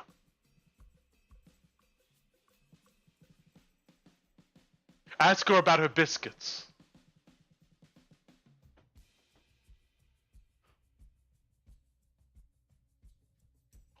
And he goes, on that note, I want her biscuit recipe. She never showed it to me. If you continue to pray and ask my grandmother for her biscuit recipe, that would be amazing. That'd be awesome. She never showed it to you, but did you by chance see it in passing? No, I know if I would have saw it, she kept it a secret. I tried to get into her recipe book when I was a kid, and she made me pick a switch. I like baking things and making stuff, and I've always wanted to, make some good biscuits.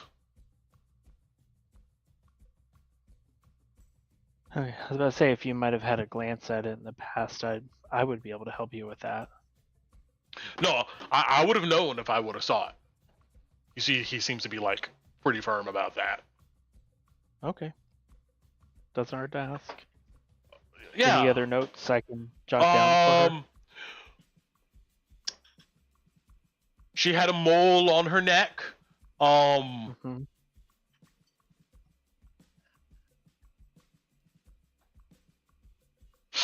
He inhales deeply. She had that great old person smell. Yeah. Tell Tinu, if she could smell my grandmother, that would be amazing. I just want the recipe. Yeah. Okay. Upon her waking, I will share the message. He seems to be quite content with that.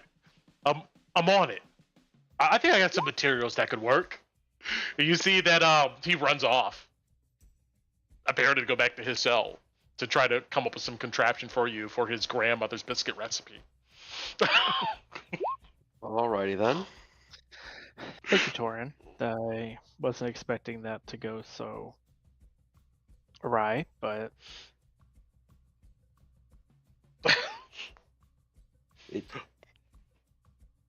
No problem. I'm gonna be honest, that wasn't what I was expecting either. but it'll make everybody around here feel better if they can't see the glowing purple in my chest. There will be hell if you don't get Corin's biscuit recipe. Just letting you know now. Yeah. Brent, considering Alice and Torren both have green cloaks, is it possible for them to ask a message to be sent to Emberwood on behalf of the party since we can't leave because we need to rest? Sure. They will tell you that it's going to be another 8 days or 7 days before they do such a thing. Yeah.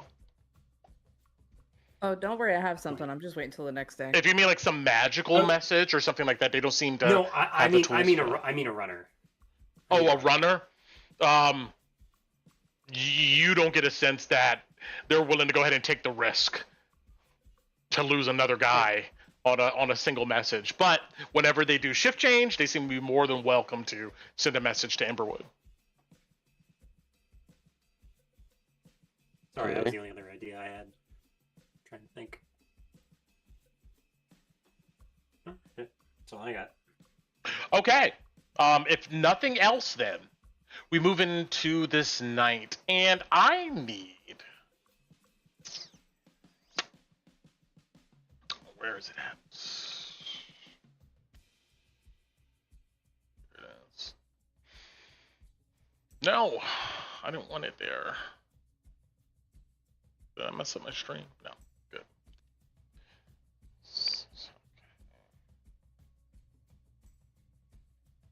There we go.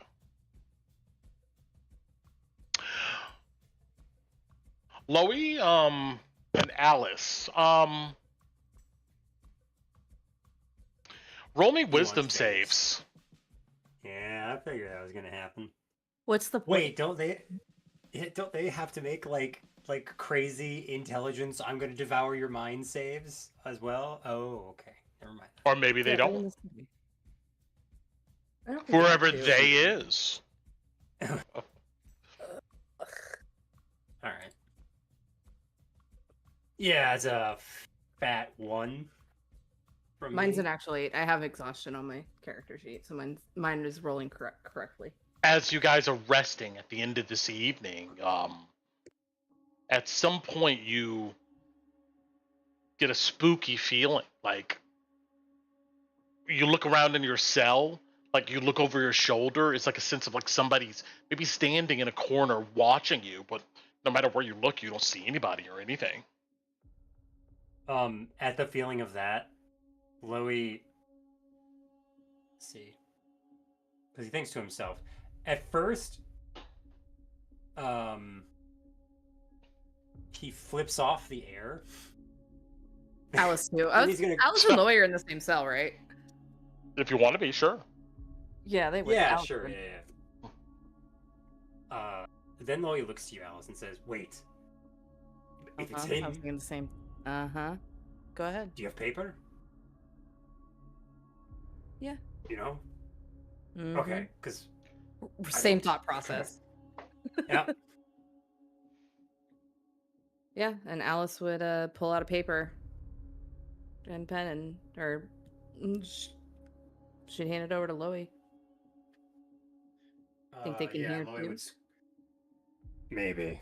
I don't understand this magic, but I know they can see us. That's what I think Torren said. Hold on a minute. Well, Lowie just shouts to the room. And he writes in big fat letters. Need rest. Will see Mel when able. And he holds it up and like walks around the room so that way everyone can see it. Yeah, No, you that's hobble what I thought, man. around the room, just raising up in all directions. I mean, obviously, you get no response or anything. Eventually, the feeling of watching you goes away. Okay. Alice would have had you hold it still and made sure you both been like we both need to look at it at the same time, not knowing like what senses they have, and Alice would even say it That's a out good loud. point. as well. Yeah. Here, take it. Yeah.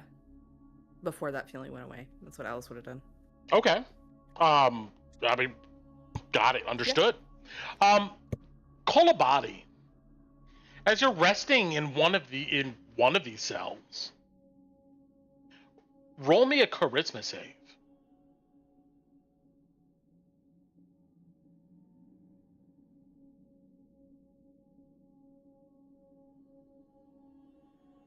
You feel the emergence of some type of a spirit or soul like in your body trying to take over your senses, but you're able to go ahead and repress it.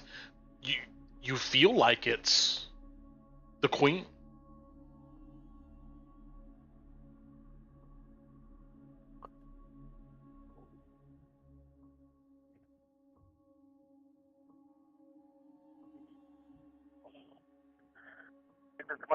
Into my pack and draw out and pull out a mirror.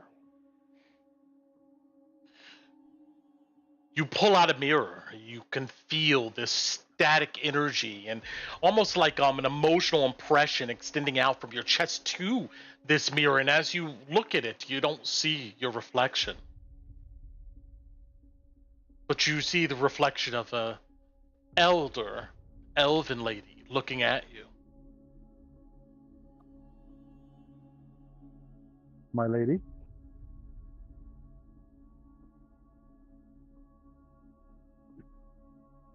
Do you have questions now?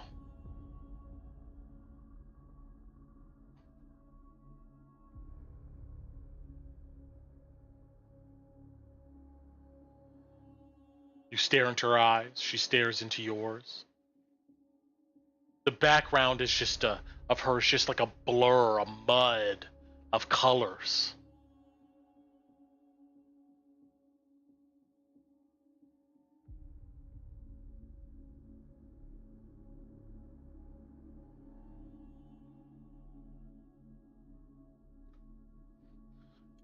I know, Kolabati, it's a lot.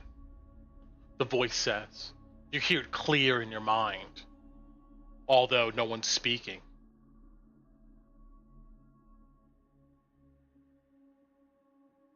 That place, the clock tower, She looks off, seems into the distance, like recalling a memory. But then her eyes kind of go watery, almost like she's stuck maybe in a hallucination. That place felt familiar. Can you hear me? Hello? Hello? Can I be heard? Yes, I'm here. Oh, Yeah, I okay. hear you. Okay. Yeah. Kolabati was going to say that there was a letter in the caretaker's office. Apparently, there was a piece missing.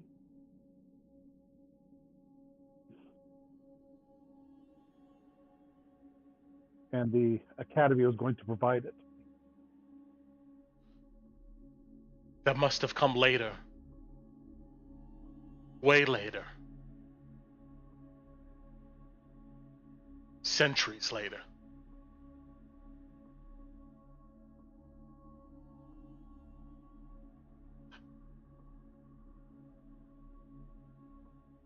The sister also felt a strong connection to that place. She wanted me to go there several days ago.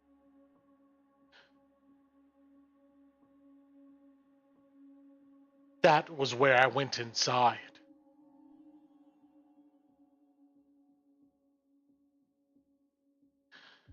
She scrunches her eyebrows and she seems to be like struggling to recall some memories. They made sure I couldn't see, but I can smell the water. The river.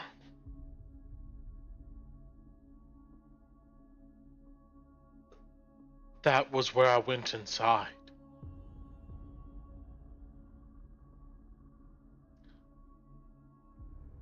There was an excavation beneath the tower. The They connected place to the is older than them. The purple cloaked ones.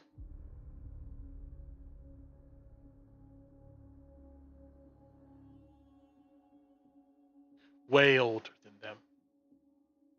It's not theirs. She shakes her head. I'm not Yes? or older than that. I'm not even sure it was the Mageborns. Maybe it's been there longer. But there.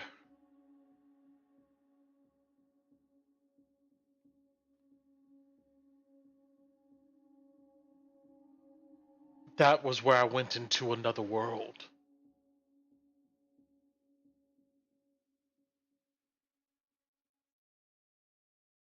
Did you see what I showed you? In the clock tower.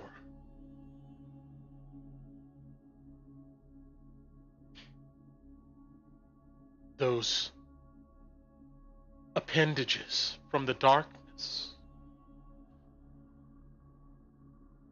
You see a look of almost surprise come over her face.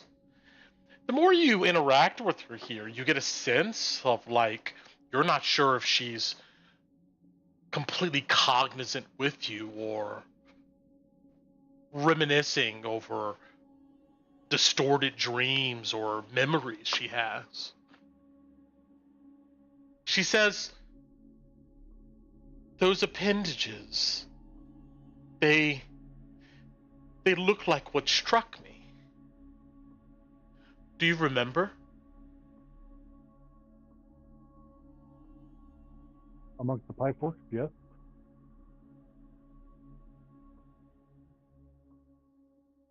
It's still down there,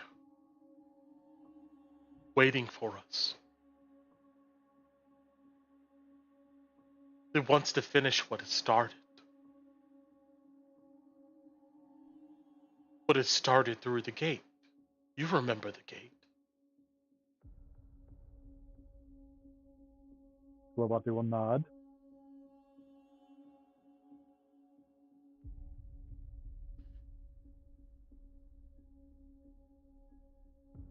We need to make sure it doesn't reach our people again.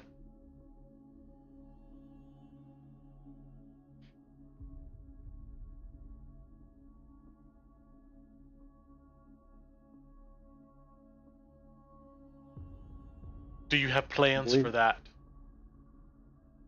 I believe what I seek is inside the Purple Cliffs Tower. What you seek is inside there.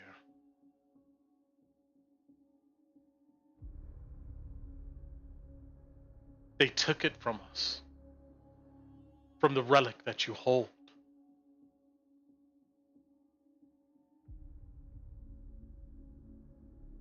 And they used it to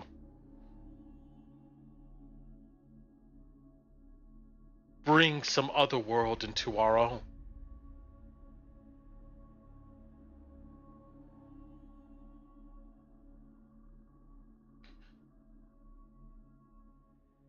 It will consume all of these people.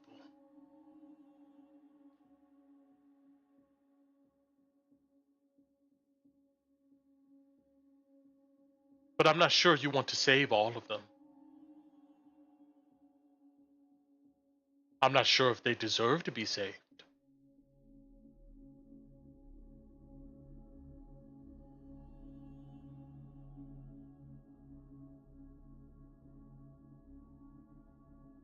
They've done so much wrong to us.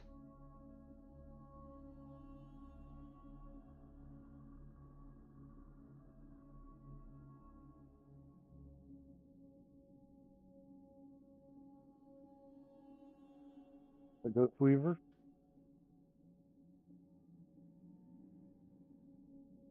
He's the worst. You can see like venom in her face.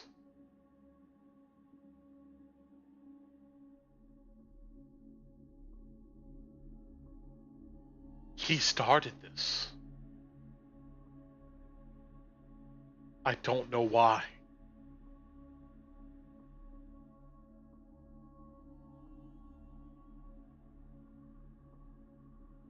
I believe he is north of the city.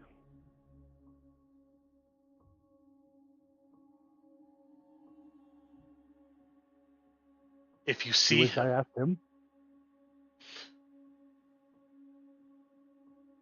she thinks about this.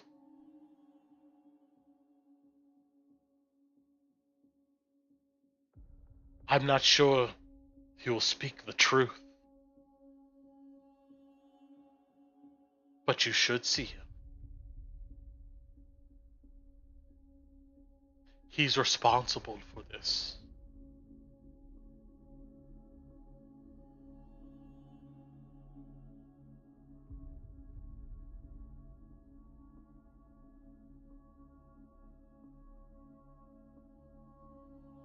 Help me remember, Kolabati. It's all so faint. Your words bring them to me.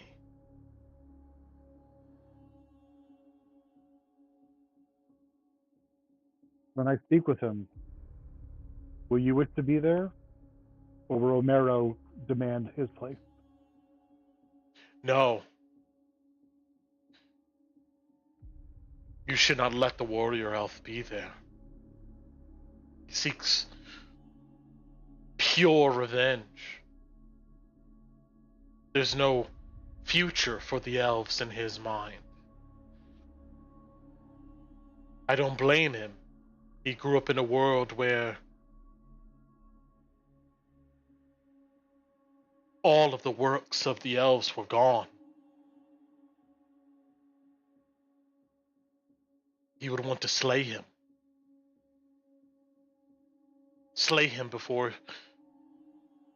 we can know more. Before we can know why.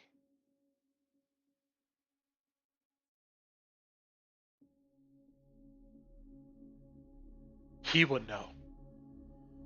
She nods, seemed lost in thought. After all, he gave them.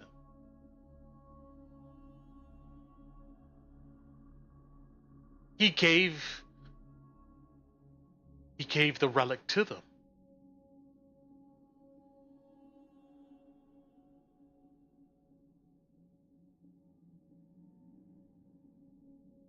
Kolabati will reach up to her poker and take the little locket off of it, Okay. open it up, and remove the original version of the ring and hold it up to the mirror. Her eyes lock onto it. You can see a longing. You can see a shame. All of our aspirations, our people's dreams, stolen from us.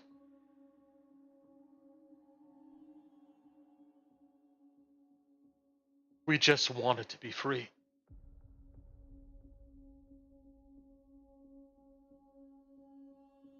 We will be again.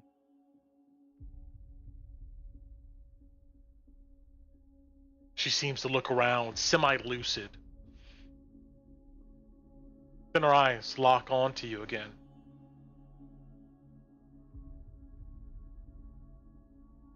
You must seek him. I will. And she fades. Unless beforehand you have anything else you would like to ask her specifically about. You said you spilled the river near the clock tower. I did. Was the door closer to the river or the tower originally? Yes. Not originally, it's always there. I smelled the river before they took me to the other side. And then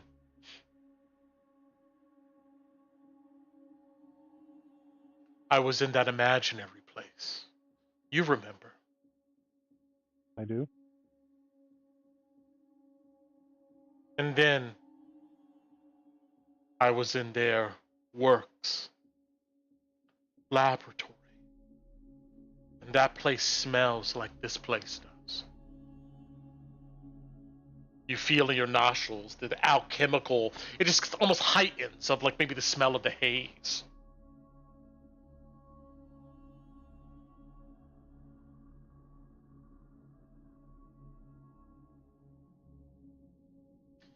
It's there.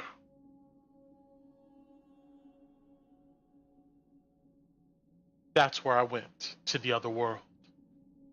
The clock tower. It was somewhere there.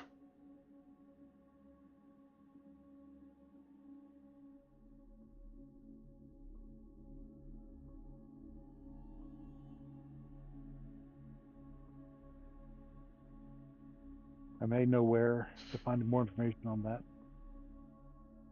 I believe one of my friends who put me on that path.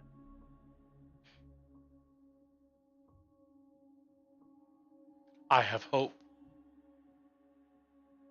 She smiles and fades from the mirror. I return the ring to the locket and reattach it to my choker. It's there. Maybe you look at it one last time, remembering the different stages in which you saw this ring in our lore. After that, Alice, a bang comes on Lowie's and yours door. Boom, boom, boom.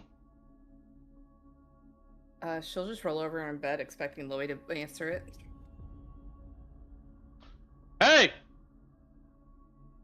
Sounds like Sten. Yeah. The commander wants to see you. Oh, fuck. I know. Welcome Do to the you Green need to come with Cloaks. Daddy? Did he ask for Torren too? Just you. Fuck. Alright. Do No, you need I'm to come with fine with Daddy? it. Only if you want to, but he asked for me exclusively. No point in pissing off the new landlord. You need to stay here for a few days. Yeah. Here, Keep and she'll one dump day. Venus into Lowie's lap. Into bed with Lowie. You want me to hold on to your other thing? And he nods to your No. your clothes where you No. keep your No. Thank you.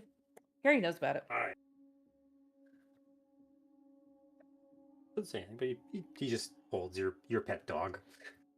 A bit awkwardly. You gotta snuggle him. He likes to be snuggled. Good boy, Venus. Keep Uncle Lowie comfortable. He just drools on you, Lowie. He loves you. It just stares at you, unblinking. I'm gonna have to teach you tricks if you're gonna act like this. Alright, get going, Eddie. Yeah, Alice will head out.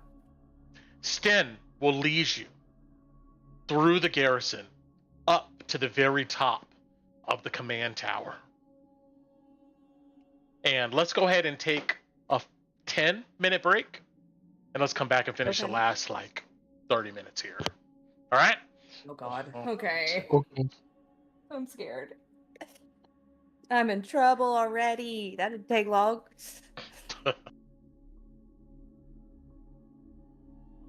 All right, first day on the job after signing in and sleeping off an illness. Time to get to work. All right, come to my office. Shit.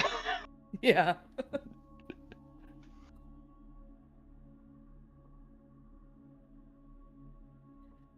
Especially since he asked for Torren. Well, that's another reason now Bati needs to go to Emberwood. Mm. She's got a delivery she's got to pick up from Aldor. Yeah. A couple of us do.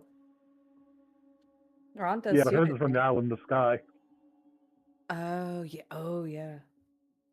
Doesn't Ron have something on order with Aldor? Yeah, and so does Torren. Torren did too.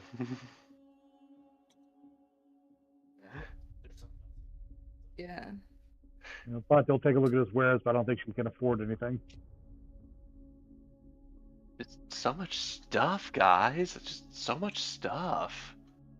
Yeah, and This is what we get for yeah, going into Bati's the gonna Queen's need to, Garden.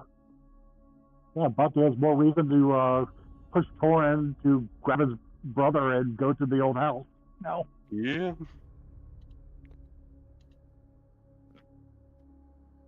Because he needs whatever plans his father had on the clock tower.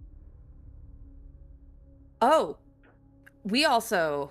I'm glad I'm actually getting ready to go talk to Drexel because I have a question for him about the clock tower. Because I think I know what they're excavating. If the black books are right. Oh boy. Yeah. Vladdy Daddy, I think, is down there. The very first Von Draken that apparently started all the vampires. He's rumored to be buried under the clock tower. Yeah. I got whether they put on under the cathedral or wherever the royal crypts are. No, yeah, it's said that he's under the clock tower. That's like one of the rumors about where he's at, because that's one of the things that they have not been able to find Vladimir Von Draken. No. Yep. The Von Bands want to know where his body is too. Yeah. Alice definitely wants to talk to the Von Badens after reading the Black Books too. So I hope I get to meet your little friend, Bati.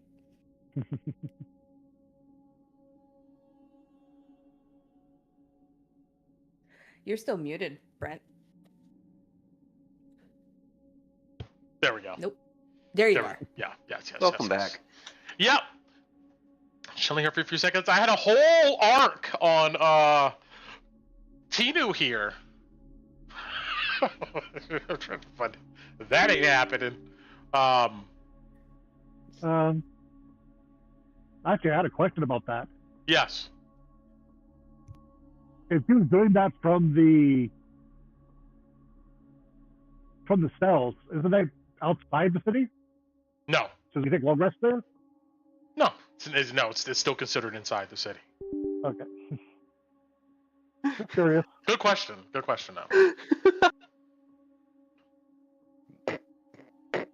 So I've had another long rest because I was summoned in the morning, right? Hold on before Sorry. we hit that again.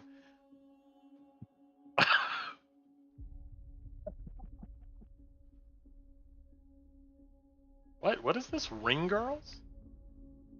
It was something mentioned earlier. Just I don't know what's going on. Inside jokes. Oh no, We'll it was when Lowie was like, I hold up a sign and I walk around the room slowly, and I was like, Yeah. that's what I'm thinking of. That like exactly came into my head.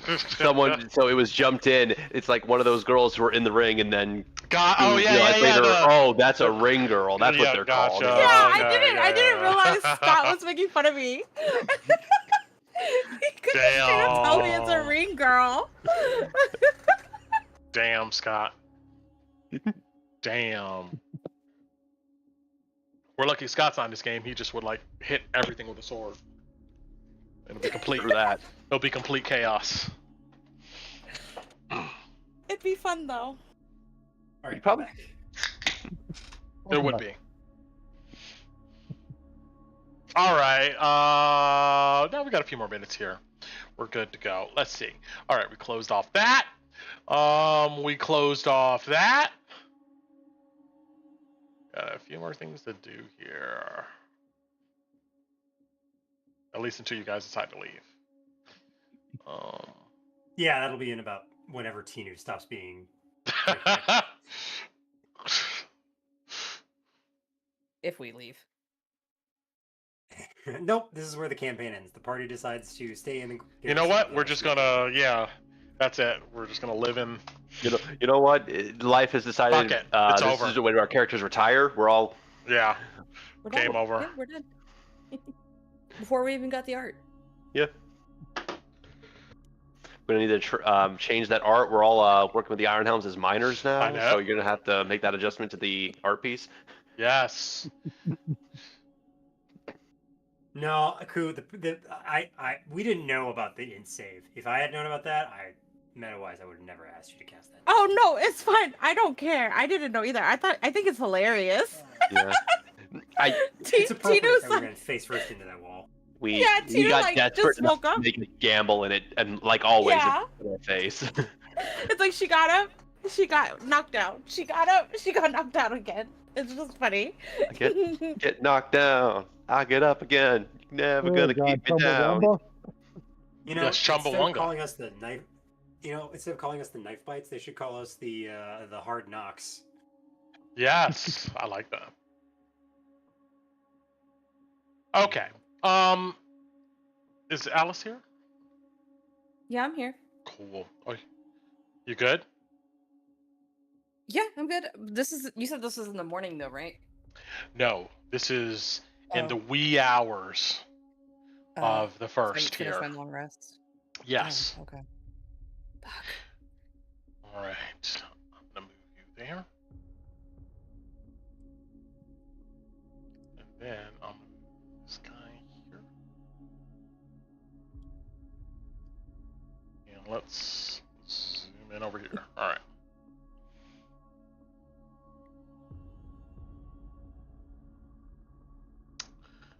Let's see.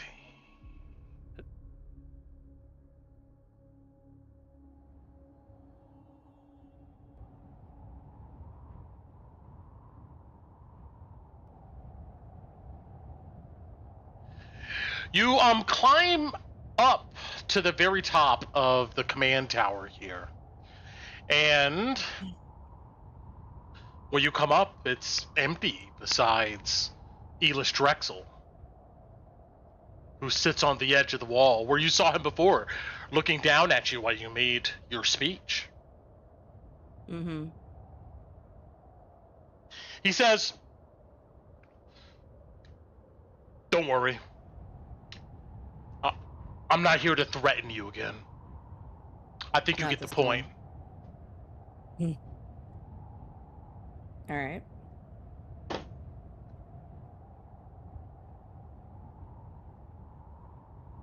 What do you want?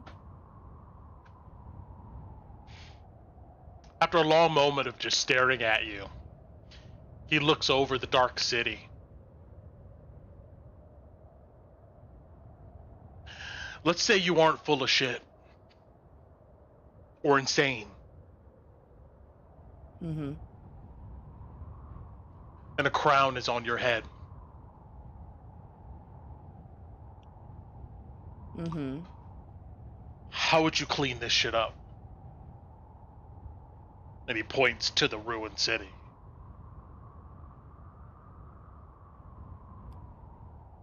She kind of like crosses her arms.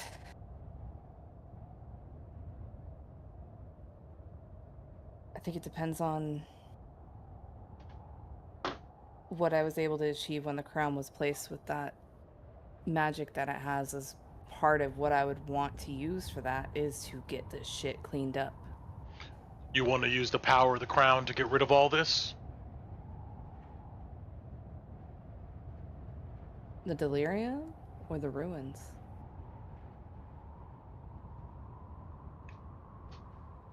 What do you consider all this? What matters the most?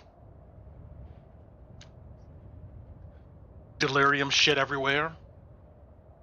Or the city being in ruins?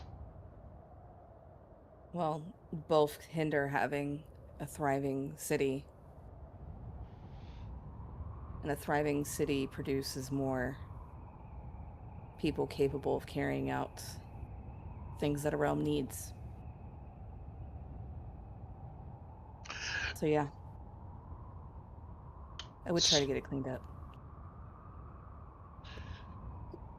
And you would use the power of the crown to do that? You could use it to do a whole bunch of shit. Mm-hmm. I could. Get the delirium out. Get the city back to what it was before, and maybe even better. You can give yourself all types of powers. Or take them away. I'm only one person. I don't want to be at the top just to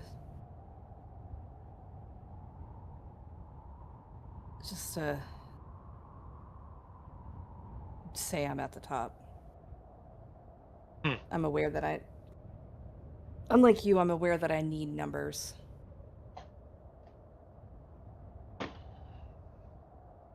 What would you do about the order? Silver Order? Hopefully send them back. I mean, I'd love for them to lose the political power they have. I don't care about the people who find their faith and comfort in the faith. They're not the ones to be worried about. I'd like to knock them down a few pegs and make them have to ask me to do things instead of the other way around. Why should anybody do what you want?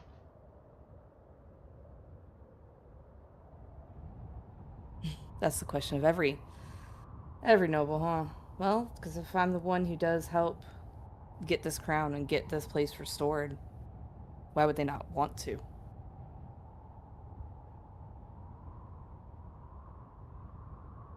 He thinks about that. But you see no positive acknowledgement on his face. Yeah. What about the academy?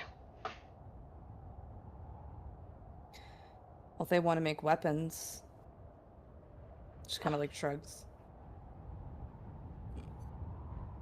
And I get first pick. I don't see the problem with that.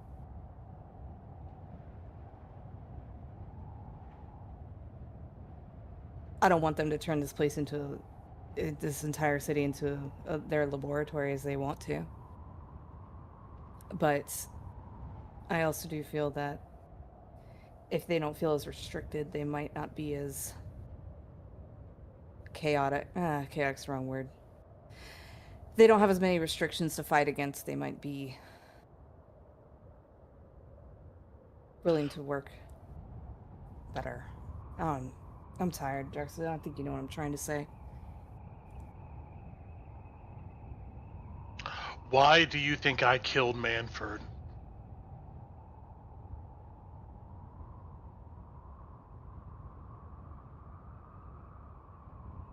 She'll think on that for a minute. with what little information I have, I don't think you thought he was fit. Or you didn't like his answers to these questions. He Or looks. Mm-hmm. somebody had your balls in a vice and told you to do it. I don't think so much on the second one. He kind of harumps at that.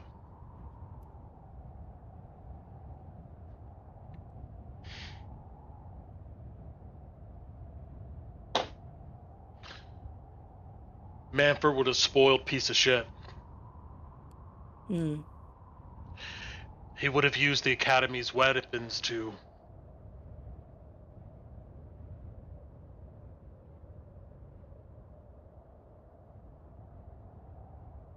destroy as much as he could. Hmm.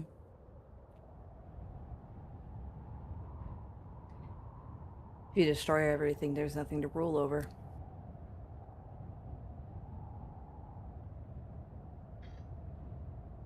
He drinks from his flask. The Academy belongs in their place. Whatever weird spaces and dimensions.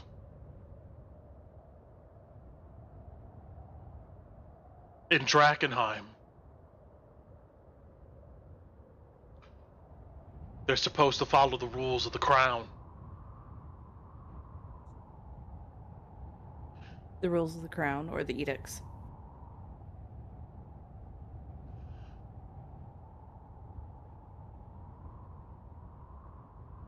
The rules of the crown. And the rules of the crown has generally always been to protect Westamarians.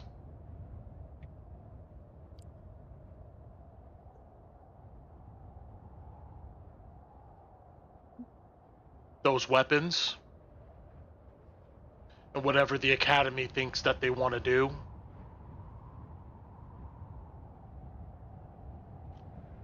you know that they don't give a shit about us.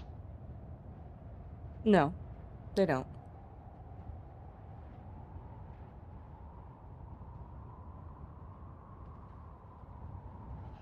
Those weapons should be kept far away from Drakkenheim, Westamar, and every piece of shit out there that thinks they have a bit of power.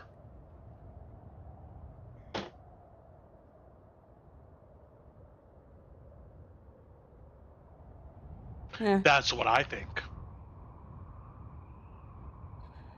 And your thinking has been very absolute in one way or the other, so I can see why you think that. I think nobody's ever going to fully agree on how things should be used correctly, but if they can be used to protect, expand. Expand? She nods.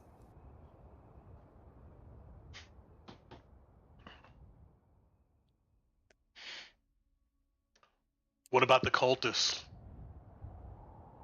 I think they need to go. I don't think they're... Including your lizard friend in the basement? He chose... He didn't choose it, but he was put in a position where he had to choose that or his life, and he chose that. He made his decision, and how the cards fall is how they fall. If there's a way to save him, I will, but... Does he want to be saved? I honestly don't know. I can't. Many folks would rather die before they do some shit like that. And that is their choice, not the one he made. You'll banish him from Drakkenheim? No, I'd find a way to use him. I'd tell him that too. Because what if I can't get rid of the delirium? What if I need him, and whatever the cultists are about, put aside the pomp, all the parading around, and all the ideology behind it. What if there's some truth to it? He shakes his head when you say that. I know. But if I can't get rid of the delirium completely, and I have Ron who can learn more about it, commune with it, why would I throw away that asset if I still need it around? Sounds like you assume he's gonna do what you want because you want it.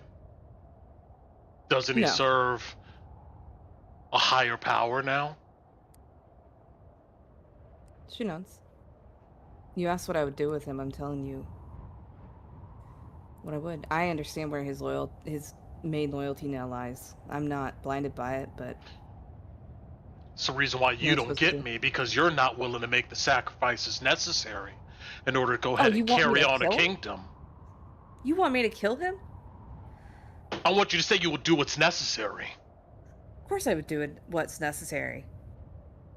And if that involves killing him, then that's what it is. When that problem comes up, I'll deal with it then. What good would it do casting him out right now? I don't know. We don't have a bunch of soldiers running around here spreading rumors about a strange lizard with a crystal in his chest. And I have to explain that.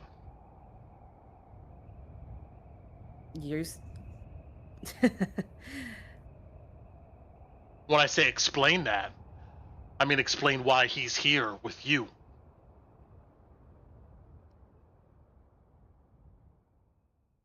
She'll kind of nod and look at him. But I get it. As much as we don't... You get it? Oh, you get it? All right. Yeah.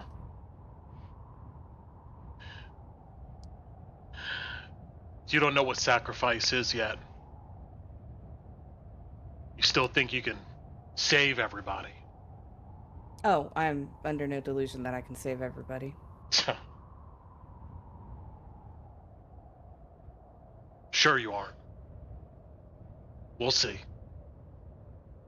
Forgive me, I'm not as old as you. What's your relationship with the Queensmen?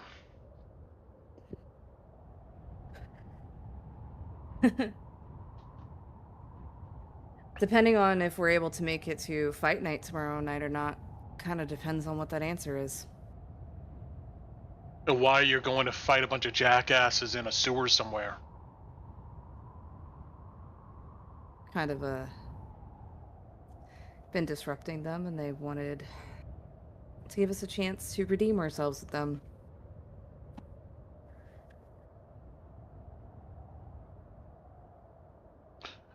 Do you think she led you here? I believe she had a hand in it, yes. Why? That's the question I want to know the answer to, and in doing the fight night and getting close enough to have that conversation, I could find those answers. He seems to earnestly think about that. And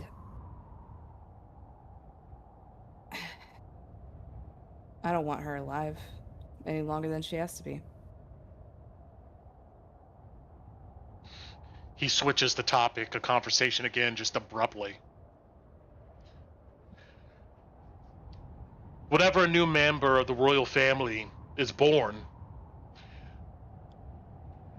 the blood is taken and put into this board called the Matrix, as we talked about before. You remember, right? Yes. Von Kessel blood matrix. Because the Von Draken one hasn't been found.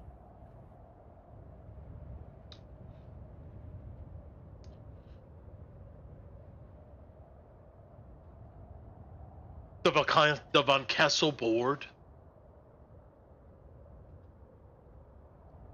is able to verify blood lineage all the way back to the first phylactery set into that thing. And that first phylactery is supposed to be a Von Draken blood. And I say that all again to say, the truth is, no one knows if that first phylactery in the board is really Von Draken blood. Mm-hmm. King Ulrich just made the call, he says, kind of looking out over the city. Back then, the church, they didn't care to verify the authenticity. I mean, fuck, how could they? The Von Drakens, they've been dead for more than a century, and the land was just full of war. He says, you can see like nostalgia in his eyes. Mm-hmm. Like you said, the Von Drakens' blood matrix been lost. Or maybe someone knows where it is and just wants everybody else to think it's lost. I was thinking the same thing. But who is that someone?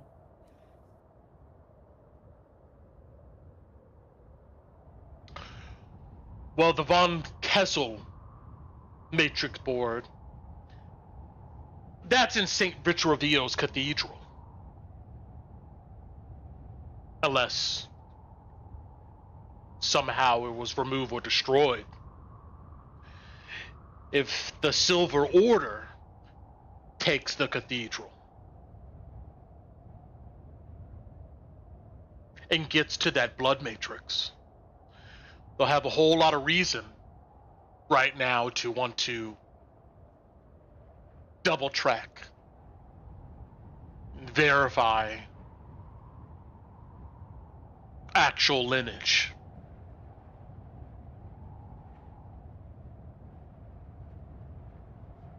So we need to get there first. He nods. And that's why you want to throw people away at Temple's Gate.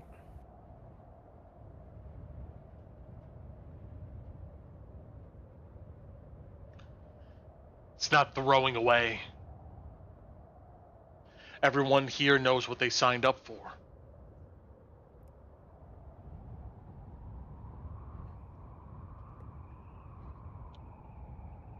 But what if there was a way to keep our numbers up and still achieve this goal? He kind of snorts. I'll be interested to see what you come up with.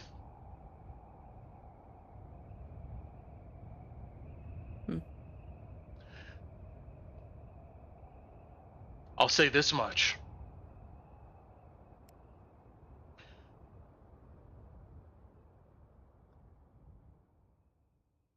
Those who believe in you or in something, Drakkenheim, and they're willing to give their life for it,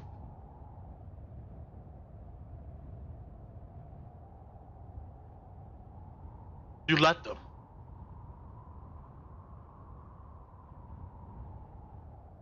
And your job as a leader is to make sure that it means something on the back end.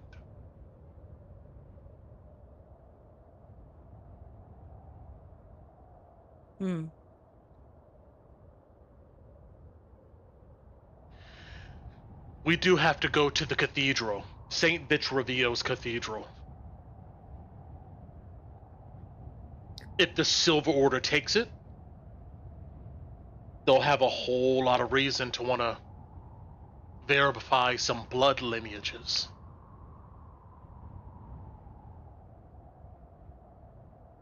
Why?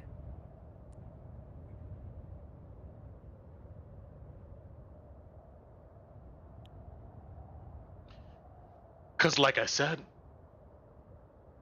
no one bothered to give a shit about its authenticity until now. And how would they verify? Do they have a Von Draken? Or is that why you wanted the clock tower? Because you think Vladimir's under there too? He raises an eyebrow at that thought. No. Well, we have it. We should check while we're there. Why do you think it's there? He seems to be like new information to him. Yeah.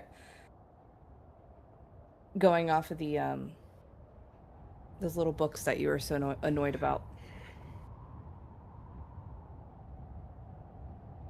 Books given to you. Yeah. But were they wrong about the other things I asked you about? He doesn't respond. It's answer enough for me. You want to do Temple's Gate. You're trying to make this deal with the... Just refresh me on this. With the Silver Order. You're expecting most of the Green Lantern, the Hood Lanterns to fall. So that we don't have high resource cost. And can focus on getting these relics. His lack of answer and his deadpan stare is enough for a confirmation for you.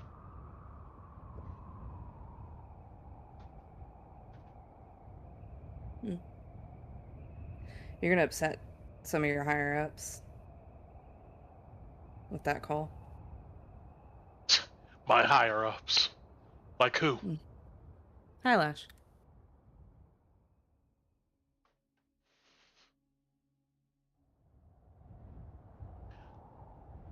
I sent her a bit earlier to Camp Dawn to deliver the agreement papers. Mm-hmm.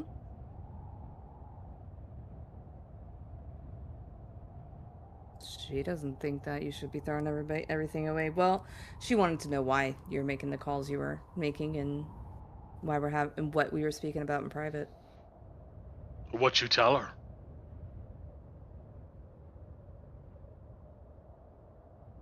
I didn't tell her anything. You can see his shoulders kind of relax at that. Why don't you want to tell her? Because it would add complications to a bunch of soldiers who don't need to really focus on this stuff. Wouldn't more numbers mean we could get what we need faster?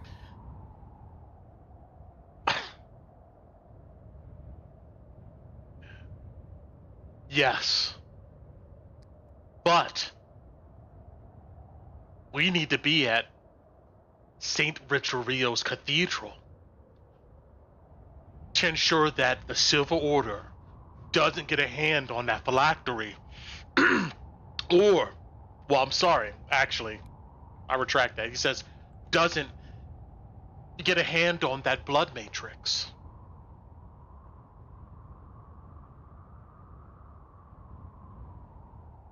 If they do, they'll sit there, they'll sit on it, take it, spend who knows how long trying to figure out whether the anchor phylactery in that matrix is Von Draken or not. And to be honest, I don't think the Silver Order really gives a fuck if it's a Von Draken or not. It's just an excuse for them to throw away the bloodline. Say who gives a fuck. Why not forget our traditions and let a bunch of nobles off the coast run shit? That's why we need to be there.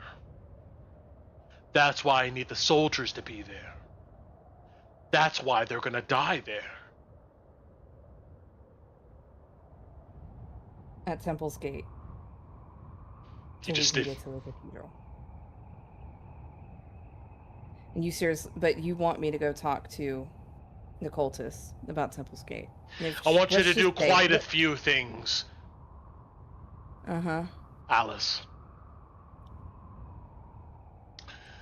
In 15 days, we're supposed to get another crate of potions from Yorn. I don't think that's happening. Well, it needs to happen. Because sometime soon, Temple Gate is coming. And even if Temple Gate comes before then, somehow, me and you are still alive. Particularly you.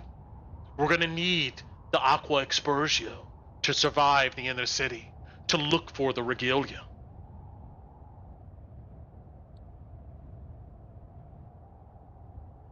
We need to make sure he gives us the full amount.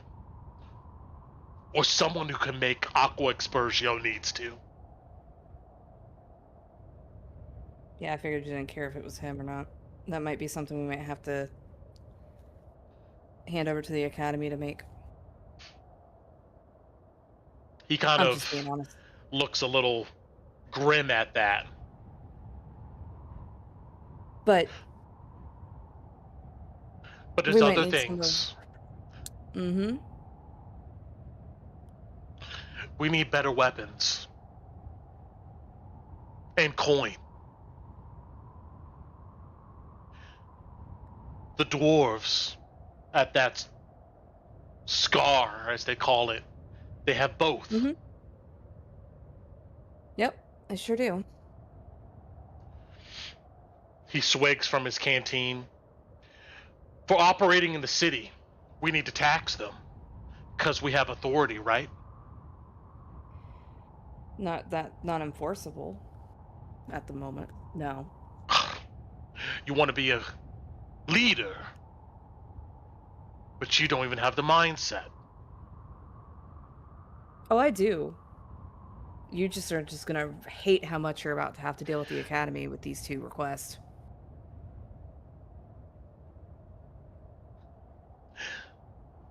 A portion of the delirium that they collect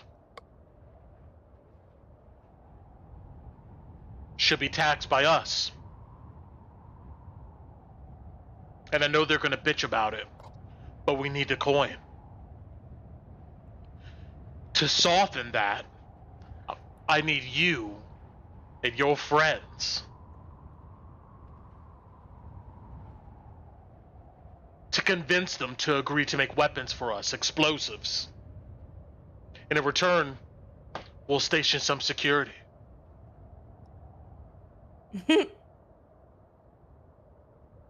He narrows his eyes.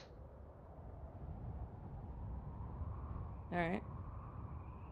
The Academy is going to protect the crystals in delirium. They don't give a fuck about them dwarves. Mm-mm.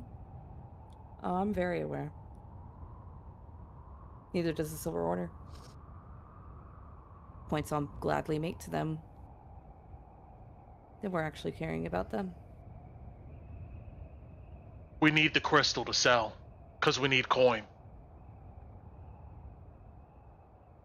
I have no problem with delirium trade. Also, we need to start collecting supplies at the clock tower. We have emergency caches hitting around the inner city. And I want you and your friends to relocate them to the tower. Before Temple's Gate would be better, but yeah, there's a lot of shit going on, so I understand it can take time.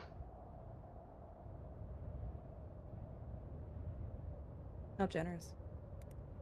I'll obviously need to know where those are.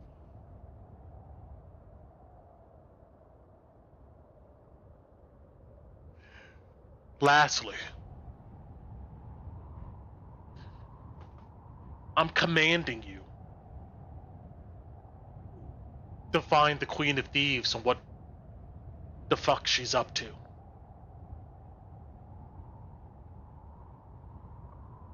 All right.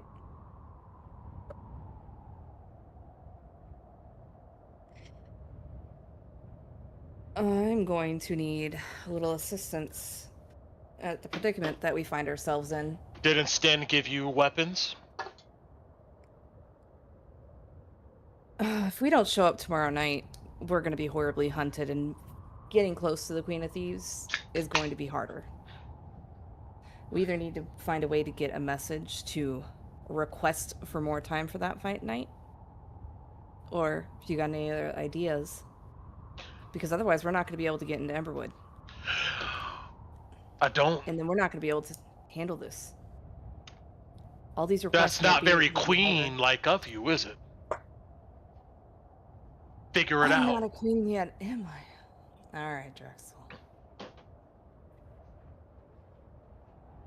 You see the slightest of smiles creep on his face. Oh, at least you know the issues in the way. Didn't think you'd be that unwilling to help a little bit, even if you just know something. Another option. We have to get into Emberwood to do this. We have to be able to... I don't have other options of how to get into Emberwood. That sounds like some shit you got yourselves into. And now you need to get yourselves out.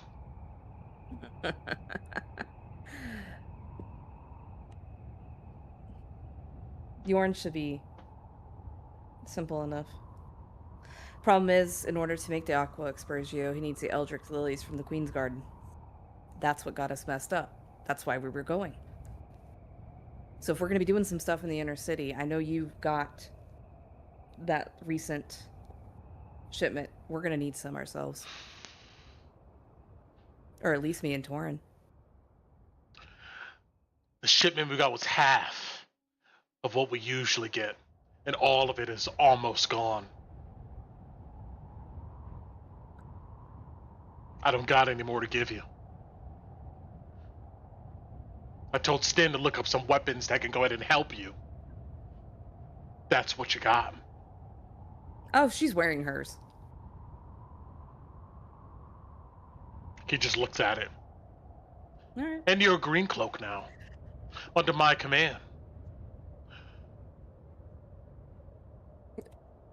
Have I denied any of these requests? No. All I'm saying, letting you know. But you complain a lot for a soldier. I'm not complaining. I'm merely asking, seeing what I can get from people. You know, like a typical noble. Like a typical noble.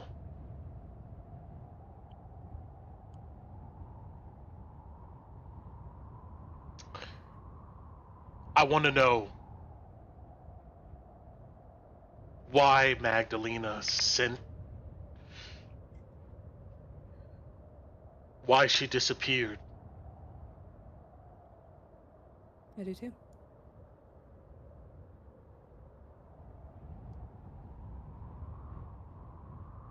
Do you know if somebody from the Amethyst Academy would have also came and told me? He shakes his head. But I'll be interested to know why, too. Know anything about Murdoch Gray? Oh, what's his last name? God damn it, Brent. Grey Cloak? Grey Cloak, thank you. I was like, I had it so much of it. Yeah, she'd asked, do you know anything about him? You can tell that to tell me. He doesn't. Because he shakes his head. Alright, well. I know it's our problem with the fight night and being hunted, but it'll bleed out to you. Unfortunately. That's not a threat, that's just honest truth. After a long moment of just looking out into the city, he says, "We're going to find out if you meant everything you said in that speech."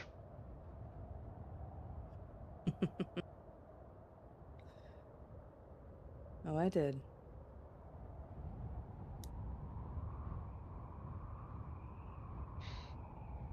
I'll leave you to your drink then. You have your orders. I do. He will watch you as if you just leave. He doesn't say anything else. No, as she's God, there was something I was gonna have her ask him. What was it? Shit. She mentioned that. There's something else I'll have to save it for next time I see him. Damn. Okay. Yeah, Alice would just head back down. All right. And lastly, we're going to end setting up something with Ron.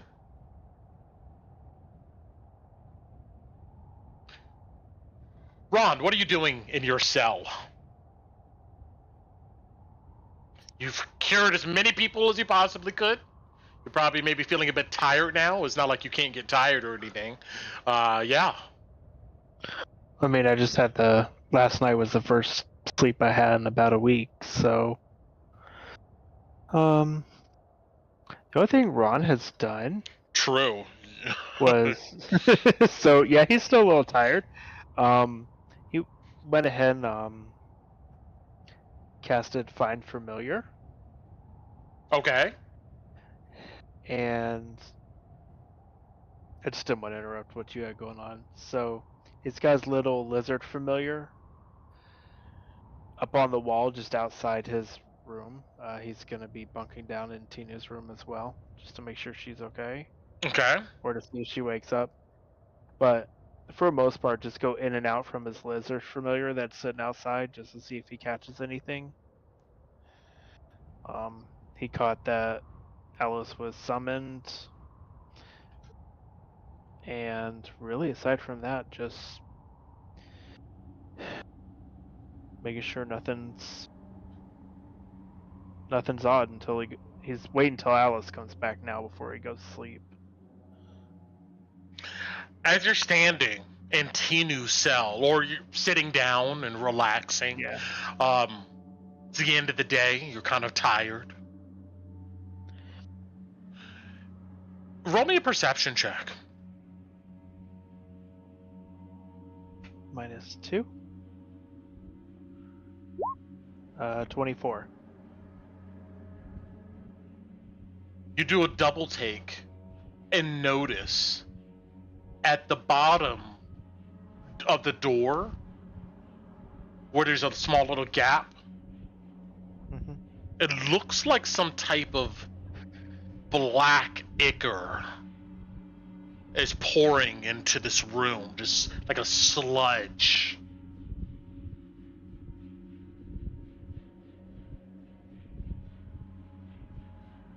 I'll investigate it. You get up, you squat and look down at it. You know he'll that slap there's himself in the face first to make sure that he's awake. Roll me a wisdom save.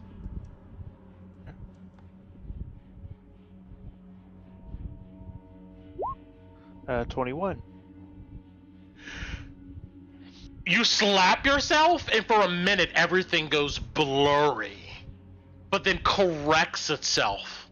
With a 21, you don't think you're awake. Okay. But you didn't wake up. That's fine. Alright, I'll investigate the ichor.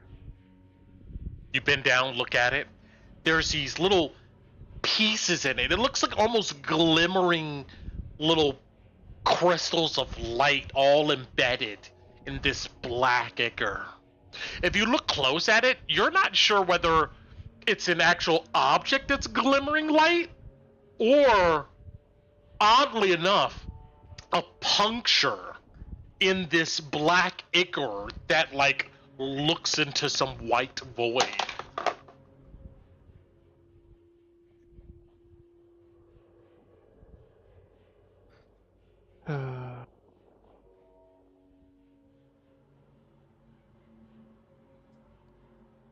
Run! Yeah, let's say hello, fake Hans. Fake Hots, sorry. No response, but you hear someone call out your name from beyond the door. I open the door. And that's where we'll end our session. Dun, dun, dun. Dun, dun. Oh my god. Dun! Here we go. Maybe I don't have to worry about Ron. Yeah, maybe it's game over. Yeah. Oh my god. He's gone. He's gone I off gotta into the get void. with Ron. No. He's got it back. Oh god, poor kaput. Alice to go rip him a new one. Alice would, but as a player, I would lower it down if that's who you brought back. I wouldn't do that to you. Look, he will be torn a new one verbally. All right. So between now and our next session, we're skipping a week or so. I would love for somebody to let me know like it sounds like from what I understand, you guys are gonna. I don't know how many days you're gonna heal up, but I don't know, maybe X amount of Actually, days real you're gonna quick. head to becomes Emberwood. conscious. Yeah. So Or we wait actually, 4 real days. quick. So we did get a long rest in, so we're one Yes. less. Yeah, you can put that in now. And at the beginning of the next two, Tinu, you come out of your stupor. Although I will say, actually, I'll send you a message.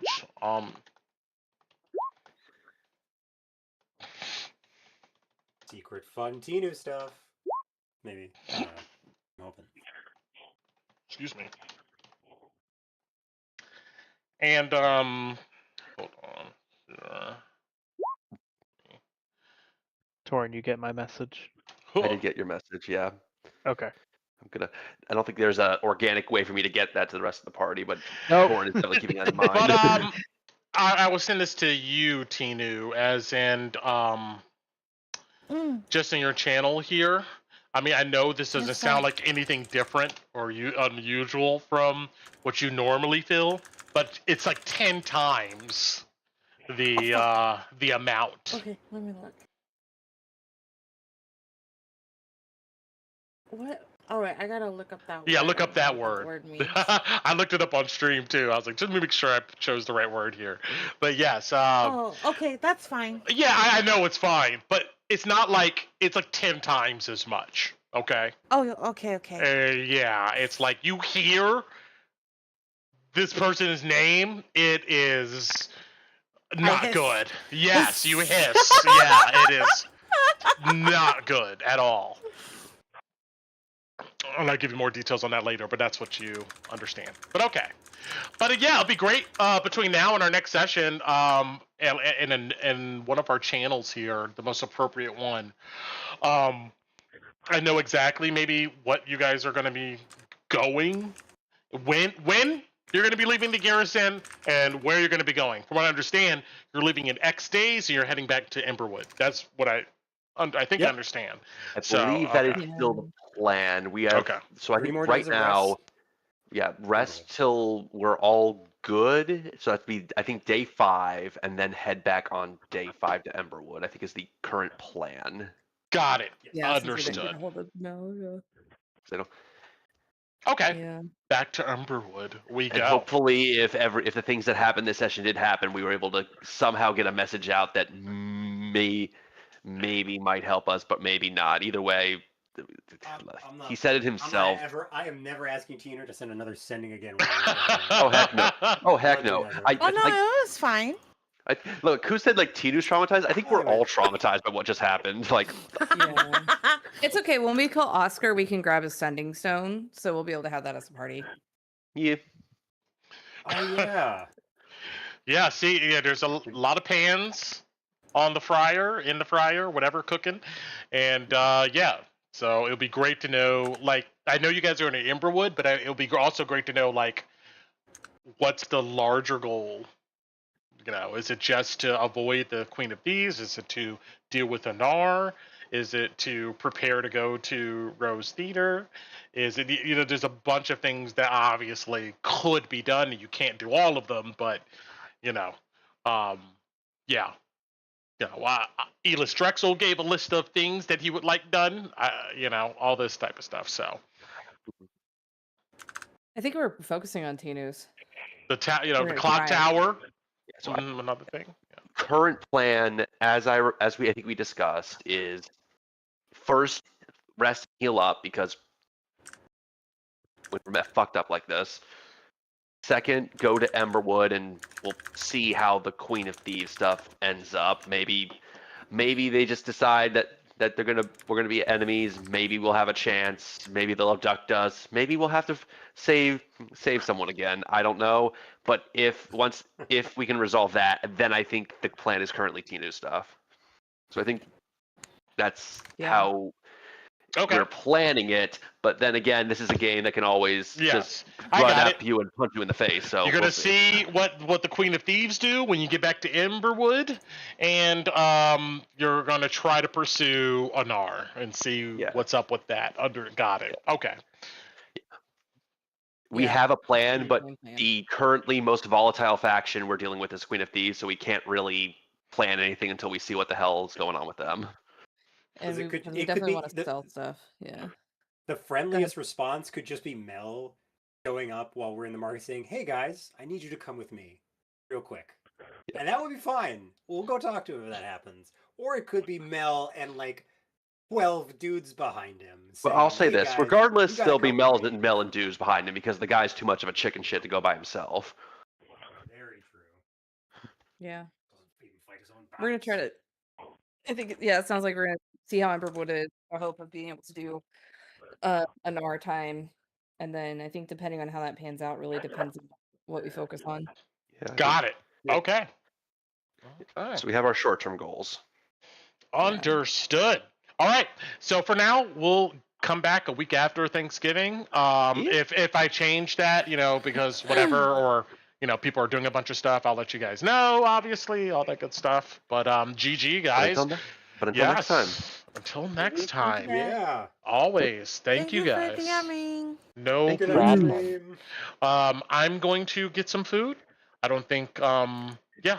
So, if obviously you can hang out on the channel if you want to. Cool. If you see Scott, tell him he's I don't know. Just say fuck it. Just say fuck you. That's what you. Yeah. What? Hey, buddy. No, it's fine. No, I'm joking. Don't say that to Scott. Don't say that to Scott. No. Say it to Scott. Say it with passion. No, I'm joking. But no, it'll make him Or you laugh. just direct them to this video where he'll watch and get to this ending where he There says, you go. Oh, are you still streaming? Yes, I am. So. Oh, okay, Scott, I'll link it to him. Fuck you. No. Fuck you, man. I love you, bro. All right, cool. Peace. Nobody knows what you did, but it's awful. That's what we're gonna assume. We're gonna assume it's He didn't do anything. I love Scott.